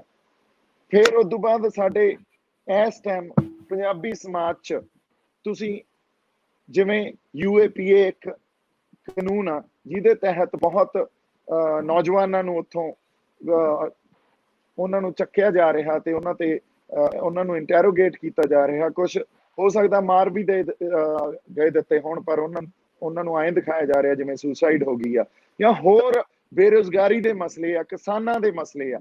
ਜਦੋਂ ਤੱਕ ਤੁਸੀਂ ਇੱਕ ਸਮੁੱਚਤਾ ਦੇ ਤੌਰ ਤੇ ਉਸ ਸਮਾਜ ਨੂੰ ਦੇਖੋਗੇ ਨਹੀਂ, ਵਿਸ਼ਲੇਸ਼ਣ ਨਹੀਂ ਕਰੋਗੇ, ਕਿਸੇ ਮਸਲੇ ਦਾ ਕੋਈ ਹੱਲ ਨਹੀਂ ਨਿਕਲਣਾ ਉੱਥੇ। ਔਰ ਇਹ ਕੋਈ ਸਮਾਜ ਸੁਧਾਰ ਕਰ ਲਈਏ ਆਪਾਂ, ਜਾਂ ਇਸ ਗੱਲ ਤੇ ਕੋਈ ਕਾਨੂੰਨ ਬਣਾ ਲਈਏ, ਸਿਧਾਂਤ ਬਣਾ ਲਈਏ, ਇਹਦਾ ਕੋਈ ਹੱਲ ਨਹੀਂ ਨਿਕਲਣਾ। ਇਹਦੀ ਮੈਂ ਤੁਹਾਨੂੰ ਇੱਕ ਐਗਜ਼ਾਮਪਲ ਦਿੰਦਾ। ਹੁਣ ਦੁਨਿਆਵੀ ਤੌਰ ਤੇ ਆਪਾਂ ਦੇਖਦੇ ਹਾਂ, ਜਦੋਂ ਸਿੱਖੀ ਦੀ ਜਾਂ ਸਿੱਖ ਗੁਰੂ ਸਾਹਿਬਾਨ ਦੀ ਗੱਲ ਕਰਦਾ ਨਾ, ਉਹਨੂੰ ਧਾਰਮਿਕ ਤੌਰ ਤੇ ਇੱਕ ਵਾਰੀ ਆਪਾਂ ਨਾ ਦੇਖੀਏ, ਉਹਨੂੰ ਆਪਾਂ ਸਮਾਜਿਕ ਤੌਰ ਤੇ ਵੀ ਦੇਖੀਏ। ਜਦੋਂ ਸਾਡੇ ਗੁਰੂ ਸਾਹਿਬਾਨ ਇਸ ਧਰਤੀ ਤੇ ਆਏ ਤੇ ਇੱਥੇ ਆ ਕੇ ਉਹਨਾਂ ਨੇ ਕੁਛ ਇਹੋ ਜਿਹੇ ਅਮਲ ਸਾਨੂੰ ਦਿੱਤੇ ਜਿਹੜੇ ਦੈਵੀ ਜਾਂ ਆਪਾਂ ਕਹਿ ਲਈਏ ਪ੍ਰਮਾਤਮਾ ਵੱਲੋਂ ਆਏ ਹੋਏ ਇੱਕ ਇਲਹਾਮ ਹੋਇਆ ਸੀ, ਉਹਨਾਂ ਦੇ ਉੱਤੇ ਆਧਾਰਿਤ ਸੀ। ਪਰ ਉਹਨਾਂ ਦਾ ਟਾਰਗੇਟ ਸੀ, ਉਹ ਸਮਾਜ ਨਹੀਂ ਸੀ। ਜੇ ਸਮਾਜ ਨੂੰ ਟਾਰਗੇਟ ਕਰਦੇ ਤਾਂ ਉਹ ਜਮਾਂ ਜਿਵੇਂ ਅੱਜ ਕੱਲ ਕਾਨੂੰਨ ਬਣਦੇ ਆ, ਉਸ ਕਾਨੂੰਨ ਤਰ੍ਹਾਂ ਹੀ ਸਾਊਂਡ ਹੋਣੇ ਸੀ, ਉਹ ਕਾਨੂੰਨ ਤੋਂ ਵੱਖਰੇ ਤਰ੍ਹਾਂ ਸਾਊਂਡ ਨਹੀਂ ਹੋਣੇ ਸੀ। ਉਹਨਾਂ ਨੇ ਸਮਾਜ ਦੀ ਜਿਹੜੀ ਮੁੱਢਲੀ ਇਕਾਈ ਆ ਨਾ, ਮਨੁੱਖ, ਉਹਨਾਂ ਨੇ ਮਨੁੱਖ ਨੂੰ ਟਾਰਗੇਟ ਕੀਤਾ, ਕਿਉਂਕਿ ਜੇ ਮਨੁੱਖ ਉਹ ਮੁੱਢਲੀ ਇਕਾਈ ਠੀਕ ਹੋ ਜੂਗੀ ਤਾਂ ਸਾਰਾ ਸਮਾਜ ਸਹੀ ਬੁਣਿਆ ਜਾ ਸਕਦਾ, ਉਹਦੀ ਬਣਤਰ ਬਹੁਤ ਸਹੀ ਹੋ ਸਕਦੀ ਹੈ। ਅੱਜ ਜਿਹੜਾ ਕਾਨੂੰਨ ਆ ਉਹ ਸਮਾਜ ਨੂੰ ਟਾਰਗੇਟ ਕਰਦਾ, ਸਿਧਾਂਤ ਆ ਸਮਾਜ ਨੂੰ ਟਾਰਗੇਟ ਕਰਦੇ ਆ, ਮਨੁੱਖਾਂ ਤੇ ਜ਼ੋਰ ਨਹੀਂ ਦਿੱਤਾ ਜਾਂਦਾ। ਤੁਸੀਂ ਸਾਡੇ ਐਜੂਕੇਸ਼ਨ ਸਿਸਟਮ ਦੀ ਲਾ ਲਓ, ਮਾਡਰਨ ਐਜੂਕੇਸ਼ਨ ਸਿਸਟਮ ਦੀ ਇਹ ਗੱਲ ਲਾ ਲਓ, ਜਿੰਨਾ ਕੈਰੈਕਟਰ ਇਰੋਜਨ ਜਿਹਨੂੰ ਕਹਿੰਦੇ ਆ ਅੰਗਰੇਜ਼ੀ 'ਚ, ਜਿੰਨੀ ਸਾਡੇ ਅੰਦਰ ਕੈਰੈਕਟਰ ਗਿਰੇ ਆ, ਸਾਡੇ ਕਿਰਦਾਰ ਗਿਰੇ ਆ, ਜਿਨ੍ਹਾਂ ਨੂੰ ਆਪਾਂ ਕਹਿੰਦੇ ਆ ਵੀ ਅਸੀਂ ਕਿਸੇ ਵੀ ਹੱਦ ਤੱਕ ਬਹੁਤ ਜ਼ਿਆਦਾ ਸੈਲਫਿਸ਼ ਹੋ ਗਏ, ਇਨਸੈਂਸਿਟਿਵ ਹੋ ਗਏ ਆ, ਸਵਾਰਥ ਇੰਨਾ ਜ਼ਿਆਦਾ ਭਰ ਗਿਆ ਸਾਡੇ ਅੰਦਰ ਵੀ ਸਾਡਾ ਕੁਝ ਹੋ ਜੇ, ਬਾਕੀ ਕਿਸੇ ਦਾ ਹੋਵੇ ਨਾ ਹੋਵੇ। ਇਸ ਚੀਜ਼ ਤੇ ਅੱਜ ਤੱਕ ਕਿਸੇ ਵਿਦਵਾਨ ਨੇ, ਕਿਸੇ ਪੰਜਾਬ ਦੇ ਇੰਸਟੀਚਿਊਟ ਨੇ, ਕਿਸੇ ਯੂਨੀਵਰਸਿਟੀ ਨੇ ਕੋਈ ਅਧਿਐਨ ਨਹੀਂ ਕੀਤਾ, ਕੋਈ ਸਟੱਡੀ ਨਹੀਂ ਕੀਤੀ, ਕੋਈ ਐਨਾਲਾਈਜ਼ ਨਹੀਂ ਕੀਤਾ। ਤੇ ਪਾਸ਼ ਦੀਆਂ ਕਵਿਤਾਵਾਂ ਤੇ ਮੈਨੂੰ ਲੱਗਦਾ ਕੋਈ ਪਤਾ ਨਹੀਂ ਕਿੰਨੇ ਹਜ਼ਾਰਾਂ PhDਆਂ ਹੋ ਗਈਆਂ ਹੋਣੀਆਂ। ਤੇ ਇੱਥੋਂ ਸਾਡੇ ਮਾਡਰਨ ਐਜੂਕੇਸ਼ਨ ਦੀ ਬਣਤਰ ਸਮਝ ਆ ਜਾਂਦੀ ਹੈ। ਸੋ ਮਾਡਰਨ ਐਜੂਕੇਸ਼ਨ ਜਿੰਨੀ ਸਾਨੂੰ ਸਾਡੀਆਂ ਰਵਾਇਤੀ ਗਿਆਨ, ਰਵਾਇਤੀ ਸਾਡੀ ਜਿਹੜੀ ਤੁਸੀਂ ਇਹ ਕਹਿ ਲਓ ਸਾਡੇ ਜਿਹੜੇ ਸੋਮੇ ਸੀ ਆਤਮਕ, ਜਾਂ ਸਾਡੇ ਰਵਾਇਤਾਂ, ਭਾਸ਼ਾ, ਸਾਡੀ ਆਪਦੇ ਉੱਥੋਂ ਦੇ ਸਿਧਾਂਤ ਸੀ, ਉਹਨਾਂ ਤੋਂ ਦੂਰ ਕਰਦੀ ਆ। ਅਸੀਂ ਆਪਦੀਆਂ ਜੜ੍ਹਾਂ ਤੋਂ ਦੂਰ ਹੋ ਜਾਂਦੇ ਆ। ਤੇ ਜੜ ਤਾਂ ਸਾਡੀ ਅੱਜ ਤੋਂ 550 ਸਾਲ ਪਹਿਲਾਂ ਸ਼੍ਰੀ ਗੁਰੂ ਨਾਨਕ ਦੇਵ ਸਾਹਿਬ ਪਾਤਸ਼ਾਹ ਨੇ ਲਾਤੀ ਸੀ।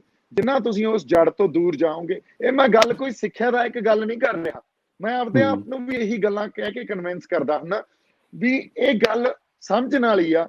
ਜਿੰਨੀ ਦੇਰ ਇਹ ਸਮਾਜ ਦੀ ਮੁੱਢਲੀ ਇਕਾਈ ਨੂੰ ਟਾਰਗੇਟ ਨਹੀਂ ਕਰੂਗਾ, ਮਨੁੱਖ ਨੂੰ ਟਾਰਗੇਟ ਨਹੀਂ ਕਰੂਗਾ, ਇਹ ਸਮਾਜ ਸੁਧਰੂਗਾ ਨਹੀਂ। ਚਾਹੇ ਕੋਈ ਗਾਣਿਆਂ ਦੀ ਗੱਲ ਕਰ ਲਓ, ਚਾਹੇ ਹਥਿਆਰਾਂ ਦੀ ਗੱਲ ਕਰ ਲਓ, ਚਾਹੇ ਕੋਈ ਹੋਰ ਜਿਹੜੀ ਮਰਜ਼ੀ ਪ੍ਰੋਬਲਮ ਕਰ ਲਓ, today, if you see Western civilization, if you see civilization or the organizations existing in the West, ਜਿਹੜੀਆਂ ਉਹ ਆਰਗੇਨਾਈਜੇਸ਼ਨਸ ਉਹਨਾਂ ਨੇ ਵੀ ਇਹ ਗੱਲ, ਉਹਨਾਂ ਨੇ ਬਥੇਰੇ ਕਰੜੇ ਤੇ ਜਿਹੜੇ ਤੁਸੀਂ ਕਹਿੰਦੇ ਆ ਚੀੜੇ ਕਾਨੂੰਨ ਵੀ ਬਣਾ ਲਏ, ਉਹਨਾਂ ਨੇ ਉੱਥੇ ਬਥੇਰੇ ਤਰ੍ਹਾਂ ਦਾ ਸਪਰੈਸ਼ਨ ਵੀ ਕਰਕੇ ਦੇਖ ਲਿਆ, ਪਰ ਹੱਲ ਨਹੀਂ ਨਿਕਲਿਆ, ਸਿਰਫ ਕਲੇਸ਼ ਹੀ ਨਿਕਲਿਆ ਉਹਦੇ ਚੋਂ, ਜਾਂ ਕਤਲੋਗਾਰਤੀ ਨਿਕਲੀ ਆ।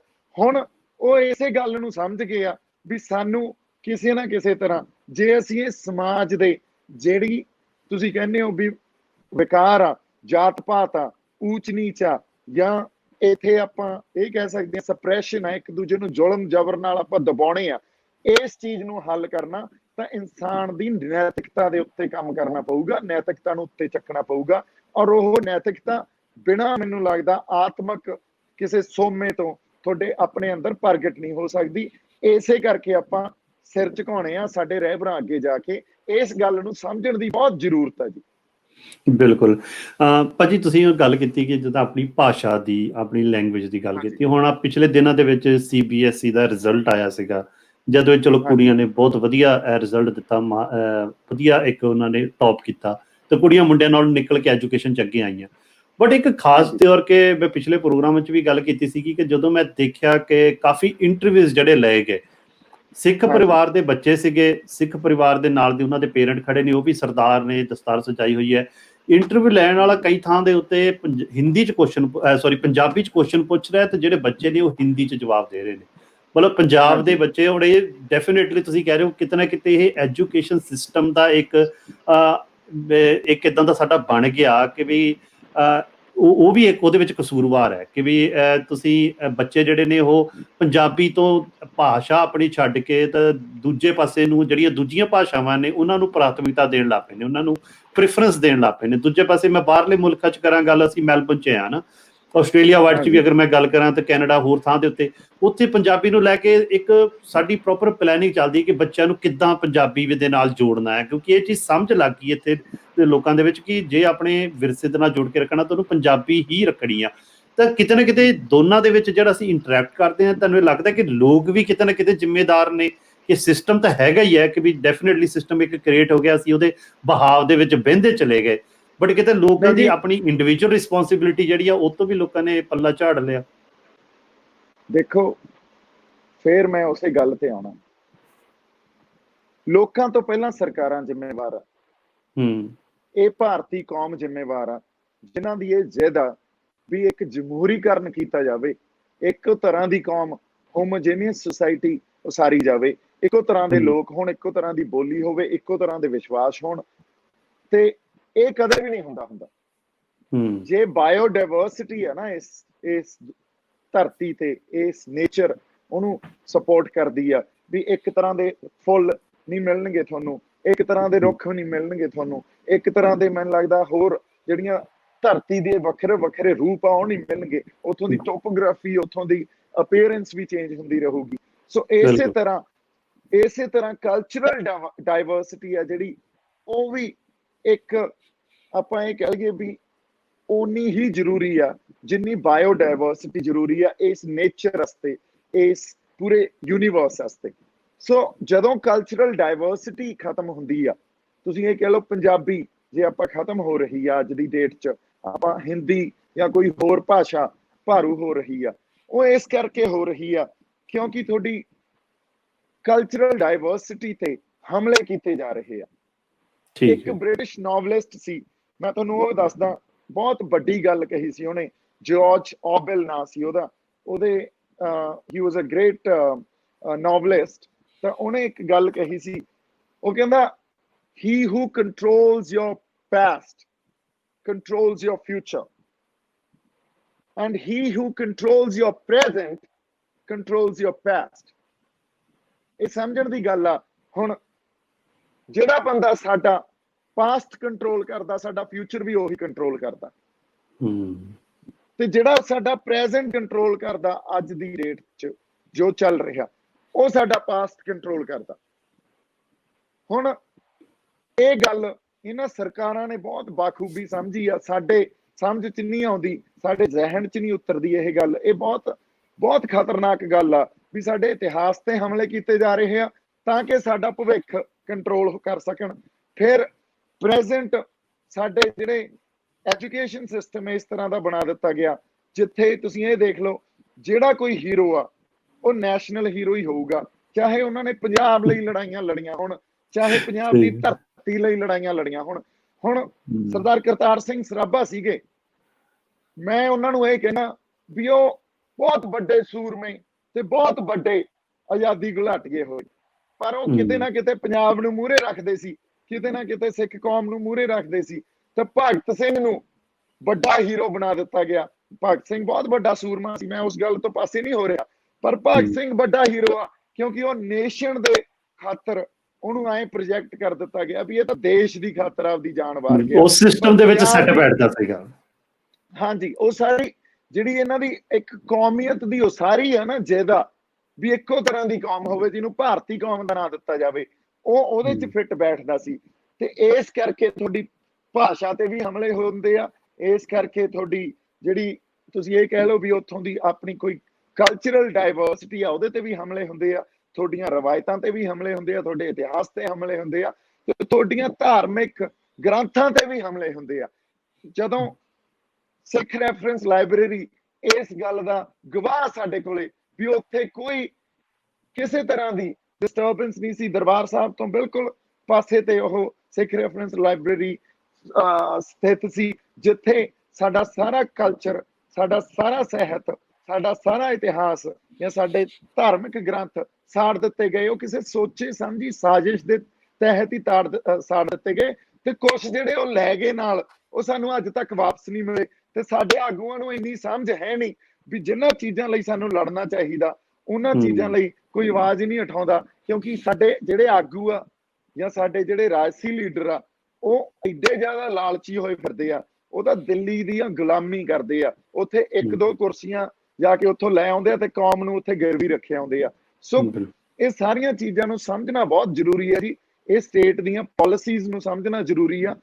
ਅਗਲੀ ਗੱਲ ਆ, ਇੱਕ ਹੋਰ ਬਹੁਤ ਇੰਪੋਰਟੈਂਟ ਗੱਲ ਆ, ਜੇ ਪੰਜਾਬੀ ਸਾਡੀ ਅੱਜ ਉੱਥੋਂ ਦਾ ਕਿੱਤਾ ਸਾਡਾ ਜਾਂ ਤੁਸੀਂ ਇਹ ਕਹਿ ਲਓ ਵਪਾਰ ਆ ਜਿਹੜਾ, ਉਸ ਵਪਾਰ ਤੋਂ ਦੂਰ ਕਰ ਦਿੱਤੀ ਜਾਂਦੀ ਆ, ਵਪਾਰ ਦੀ ਲੈਂਗੁਏਜ ਨਹੀਂ ਰਹਿੰਦੀ, ਤਾਂ ਪੰਜਾਬੀ ਸਰਵਾਈਵ ਕਰਨੀ ਇੱਕ ਹੋਰ ਬਹੁਤ ਔਖੀ ਹੋ ਜਾਂਦੀ ਆ। ਤੁਸੀਂ ਦੇਖੋ ਜੇ ਇੰਟਰਨੈਸ਼ਨਲ ਲੈਂਗੁਏਜ ਅੱਜ ਆਪਾਂ ਇੰਗਲਿਸ਼ ਨੂੰ ਕਹਿੰਦੇ ਆ, ਉਹਦੀ ਇੱਕ ਬਹੁਤ ਵੱਡਾ ਰੀਜ਼ਨ ਇਹ ਆ, ਇਹਨਾਂ ਨੇ ਵਪਾਰਕ ਲੈਂਗੁਏਜ ਹੀ ਸਾਰੀ ਇੰਗਲਿਸ਼ ਕਰਤੀ, ਇਸ ਕਰਕੇ ਇੰਗਲਿਸ਼ ਆਲ ਓਵਰ ਦਾ ਵਰਲਡ ਐਕਸੈਪਟ ਹੋ ਗਈ ਹੈ ਇੰਟਰਨੈਸ਼ਨਲ ਲੈਂਗੁਏਜ ਦੇ ਤੌਰ ਤੇ। ਤੇ ਸਾਨੂੰ ਇਸ ਕਰਕੇ ਸਾਡੇ ਸਰਕਾਰੀ ਸਕੂਲਾਂ 'ਚ, ਸਾਡੇ ਸਰਕਾਰੀ ਦਫ਼ਤਰਾਂ 'ਚ ਜਾਂ ਹੋਰ ਕਿਸੇ ਮਹਿਕਮਿਆਂ 'ਚ ਪੰਜਾਬੀ ਤੋਂ ਪਾਸੇ ਨਹੀਂ ਹੋਣਾ ਚਾਹੀਦਾ।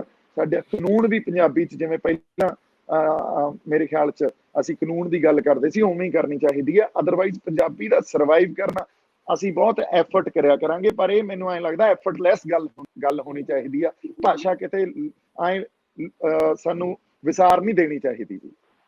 ਬਿਲਕੁਲ ਭਾਜੀ, ਤੁਸੀਂ ਬੜੀ ਵਧੀਆ ਗੱਲ ਕੀਤੀ ਹੈ ਕਿ ਜਿਹੜੀ ਲੈਂਗੁਏਜ ਆ ਉਹਨੂੰ ਜਦੋਂ ਤੁਸੀਂ ਐਜ਼ ਏ ਬਿਜ਼ਨਸ ਲੈਂਗੁਏਜ ਬਣਾ ਦਿੰਦੇ ਹੋ, ਉਹਨੂੰ ਹਰੇਕ ਕੰਮ ਕਾਜ ਵਿੱਚ ਉਹਨੂੰ ਯੂਜ਼ ਕਰ ਲਾ ਪੈਂਦੇ ਹੋ, ਤਾਂ ਉਹਦਾ ਇੱਕ ਇੰਪੈਕਟ ਬਦਲ ਜਾਂਦਾ। ਔਰ ਮੈਨੂੰ ਜਦੋਂ ਅਮਰਦੀਪ ਭਾਜੀ ਨਾਲ ਗੱਲ ਕਰ ਰਹੇ ਸੀ, ਉਹਨਾਂ ਦੱਸਿਆ ਕਿ ਬੰਬੇ ਦੇ ਵਿੱਚ ਵੀ ਬਹੁਤ ਸਾਰੇ ਜਿਹੜੀਆਂ ਰੋਡਸ ਨੇ, ਚੌਂਕਸ ਨੇ, ਉਹ ਗੁਰੂ ਸਾਹਿਬ ਦੇ ਨਾਂ ਤੇ ਬਣੇ ਹੋਏ। ਉਹਨਾਂ ਨੇ ਮੈਨੂੰ ਰੀਸੈਂਟਲੀ ਫੋਟੋਜ਼ ਵੀ ਭੇਜੀਆਂ, ਗੁਰੂ ਗੋਬਿੰਦ ਸਿੰਘ ਜੀ ਮਾਰਗ, ਜਿਹਦੇ ਉੱਤੇ ਸਭ ਤੋਂ ਪਹਿਲਾਂ ਪੰਜਾਬੀ ਦੇ ਵਿੱਚ ਉੱਪਰ ਲਿਖਿਆ ਹੋਇਆ ਤਾਂ ਥੱਲੇ ਅੰਗਰੇਜ਼ੀ ਵਿੱਚ ਲਿਖਿਆ ਹੋਇਆ। ਫਿਰ ਇੱਕ ਗੁਰੂ ਤੇਗ ਬਹਾਦਰ ਚੌਂਕ ਦੀ ਉਹਨਾਂ ਨੇ ਮੈਨੂੰ ਫੋਟੋ ਭੇਜੀ ਕਿ ਜਿਹਦੇ ਉੱਤੇ ਪੰਜਾਬੀ ਵਿੱਚ ਲਿਖਿਆ ਹੋਇਆ ਤਾਂ ਥੱਲੇ ਉਹਨੂੰ ਅੰਗਰੇਜ਼ੀ ਦੇ ਵਿੱਚ ਲਿਖਿਆ ਹੋਇਆ, ਜਦਕਿ ਅਸੀਂ ਪੰਜਾਬ ਦੇ ਵਿੱਚ ਹੀ ਫਾਈਟ ਕਰ ਰਹੇ ਕਿ ਸਾਡੇ ਜਿਹੜੇ ਸਾਈਨ ਨੇ ਉਹ ਪੰਜਾਬੀ ਦੇ ਵਿੱਚ ਥੱਲੇ ਕੀਤੇ ਜਾ ਰਹੇ ਨੇ ਤੇ ਦੂਜੀਆਂ ਭਾਸ਼ਾਵਾਂ ਦੇ ਵਿੱਚ ਉਹਨੂੰ ਉੱਪਰ ਕੀਤਾ ਜਾ ਰਿਹਾ ਆ। ਤਾਂ ਭਾਜੀ ਹੁਣ ਮੈਂ ਜਿਹੜੀ ਆਪਣੀ ਅਗਲੀ ਗੱਲ ਦੇ ਉੱਤੇ ਹੋਣਾ ਕਿ ਜਿਹੜੀ ਇੰਡਸਟਰੀ ਦੇ ਨਾਲ ਆਪਾਂ ਜੁੜੇ ਹੋਏ ਹੋ ਤੁਸੀਂ, ਫਿਲਮ ਇੰਡਸਟਰੀ ਦੇ ਵਿੱਚ, ਕਿਉਂਕਿ ਹਜੇ ਤੱਕ ਇਸ ਇੰਡਸਟਰੀ ਦੇ ਵਿੱਚ ਪੰਜਾਬੀ ਫਿਲਮਾਂ ਦੇ ਵਿੱਚ ਖਾਸ ਕਰਕੇ ਮੈਂ ਗੱਲ ਕਰਾਂ ਕਿ ਹਜੇ ਤੱਕ ਕੋਈ ਪੰਜਾਬ ਦੇ ਮੁੱਦਿਆਂ ਨੂੰ ਲੈ ਕੇ ਕੋਈ ਖਾਸ ਹਜੇ ਗੱਲਬਾਤ ਜਾਂ ਕੋਈ ਫਿਲਮ, ਕੋਈ ਵੀ ਹਜੇ ਤੱਕ ਸਾਨੂੰ ਐਸਾ ਕੰਮ ਨਹੀਂ ਮਿਲੇ ਦਿਸਿਆ। ਹਜੇ ਤੱਕ ਥੋੜਾ ਬਹੁਤ ਕਮਰਸ਼ੀਅਲਾਈਜ਼ ਕਰਕੇ ਦਿਖਾਇਆ ਜਾਂਦਾ, ਬਟ ਪਿਓਰ ਜਿੱਦਾਂ ਤੁਸੀਂ ਗੱਲਾਂ ਕਰ ਰਹੇ ਹੋ, ਰॉ ਗੱਲਾਂ ਕਰ ਰਹੇ ਹੋ ਕਿ ਇਸੇ ਰੂਪ ਦੇ ਵਿੱਚ ਇਹ ਜਿਹੜਾ ਕੰਮ ਹੈ, ਇਸੇ ਭਾਵਨਾ ਦੇ ਨਾਲ ਕੁਝ ਲਿਖ ਕੇ ਸਾਹਮਣੇ ਆਵੇ। ਲਿਖਿਆ ਤਾਂ ਆਪਣੇ ਕੋਲ ਬਹੁਤ ਕੁਝ ਪਿਆ, ਬਟ ਉਹਨੂੰ ਗੱਲ ਹੁੰਦੀ ਫਿਲਮਿੰਗ ਦੀ, ਤਾਂ ਉਹਨੂੰ ਇਸ ਤਰੀਕੇ ਦੇ ਨਾਲ ਕੀ ਇੱਦਾਂ ਦਾ ਕੁਝ ਪਲਾਨ ਹੈ ਤੁਹਾਡਾ ਕਿ ਫਿਊਚਰ ਦੇ ਵਿੱਚ, ਜਾਂ ਕਿੱਦਾਂ ਤੁਸੀਂ ਚਾਹੁੰਦੇ ਹੋ ਕਿ ਇਹਨੂੰ ਅੱਗੇ ਰਿਪਰੈਜ਼ੈਂਟ ਹੋਵੇ ਜਿਹੜੇ ਪੰਜਾਬ ਦੇ ਮੁੱਦੇ ਨੇ? ਕਿਉਂਕਿ ਇੱਕ ਮੈਂ ਇਹਦੇ ਵਿੱਚ ਗੱਲ ਕਰਾਂਗੇ, ਇੱਕ ਪਿਛਲੇ ਦਿਨਾਂ 'ਚ ਇੱਕ ਤਰਸੇਮ ਜੱਸਰ ਹੋਣਾ ਦੀ ਫਿਲਮ ਆਈ ਸੀ ਊੜਾ ਐੜਾ, ਮੈਨੂੰ ਬਹੁਤ ਵਧੀਆ ਲੱਗੀ। ਉਹਨਾਂ ਨੇ ਬੜੇ ਅੱਛੇ ਤਰੀਕੇ ਦੇ ਨਾਲ ਜਿਹੜਾ ਮੁੱਦਾ ਰੱਖਿਆ ਸੀਗਾ, ਬਟ ਬਹੁਤੇ ਜ਼ਿਆਦਾ ਐਫਰਟਸ ਨਹੀਂ ਹੋ ਰਹੇ। ਤੁਸੀਂ ਇਹਦੇ ਬਾਰੇ ਦੱਸੋ ਕਿ ਵੀ ਤੁਸੀਂ ਇੰਡਸਟਰੀ ਨੂੰ ਕਿੱਦਾਂ, ਆਪਣੇ ਕਲਾ ਨੂੰ ਕਿੱਦਾਂ ਯੂਜ਼ ਕਰ ਸਕਦੇ ਹੋ ਇਹਨਾਂ ਮੁੱਦਿਆਂ ਦੀ ਲੋਕਾਂ ਤੱਕ ਪਹੁੰਚਾਉਣ ਲਈ। ਦੇਖੋ, ਮੈਂ ਇਹ ਗੱਲ ਮੰਨਦਾ ਜਾਂ ਇਹ ਗੱਲ ਮੈਂ ਕਬੂਲ ਕਰਦਾ ਵੀ ਕਲਾ ਜਿਹੜੀ ਹੁੰਦੀ ਆ ਉਹ ਇੱਕ ਮਾਧਿਅਮ ਆ ਲੋਕਾਂ ਤੱਕ ਕਿਸੇ ਵਿਚਾਰਧਾਰਾ ਨੂੰ, ਕਿਸੇ ਫਲਸਫੇ ਨੂੰ ਪਹੁੰਚਾਉਣ ਦਾ ਤੇ ਉਹਨੂੰ ਉਜਾਗਰ ਕਰਨ ਦਾ, ਇਹਦੇ 'ਚ ਕੋਈ ਸ਼ੱਕ ਨਹੀਂ।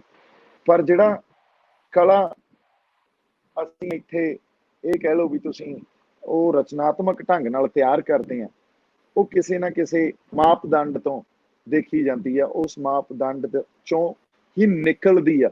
ਤਾਂ ਸਾਡੀਆਂ ਜਿਹੜੀਆਂ ਰਚਨਾਵਾਂ ਬਣਦੀਆਂ ਉਹ ਮੁੱਢ ਤੋਂ ਹੀ ਉਹਦੇ ਤੇ ਫਿਰ ਉਹ ਮਾਪਦੰਡ ਸਾਡੇ ਮਨਾਂ ਤੇ, ਜਾਂ ਤੁਸੀਂ ਇਹ ਕਹਿ ਲਓ subject to nationalistic way, subject to that it should not be against the nation, subject to that ਉਹ ਹਿੰਦੁਸਤਾਨ ਦੇ ਅਗੇਂਸਟ ਗੱਲ ਨਾ ਕੀਤੀ ਜਾਵੇ, ਇਹ ਪਹਿਲਾਂ ਹੀ ਰਾਈਡਰ ਲਾ ਦਿੱਤਾ ਜਾਂਦਾ। ਹੁਣ ਜੇ ਅੱਜ ਮੈਂ ਡੈਫੀਨਿਟਲੀ ਮੈਂ ਬਣਾਉਂਗਾ, ਉਹ ਰਾਈਡਰ ਨਹੀਂ ਰੋਕ ਸਕਦਾ ਮੈਨੂੰ।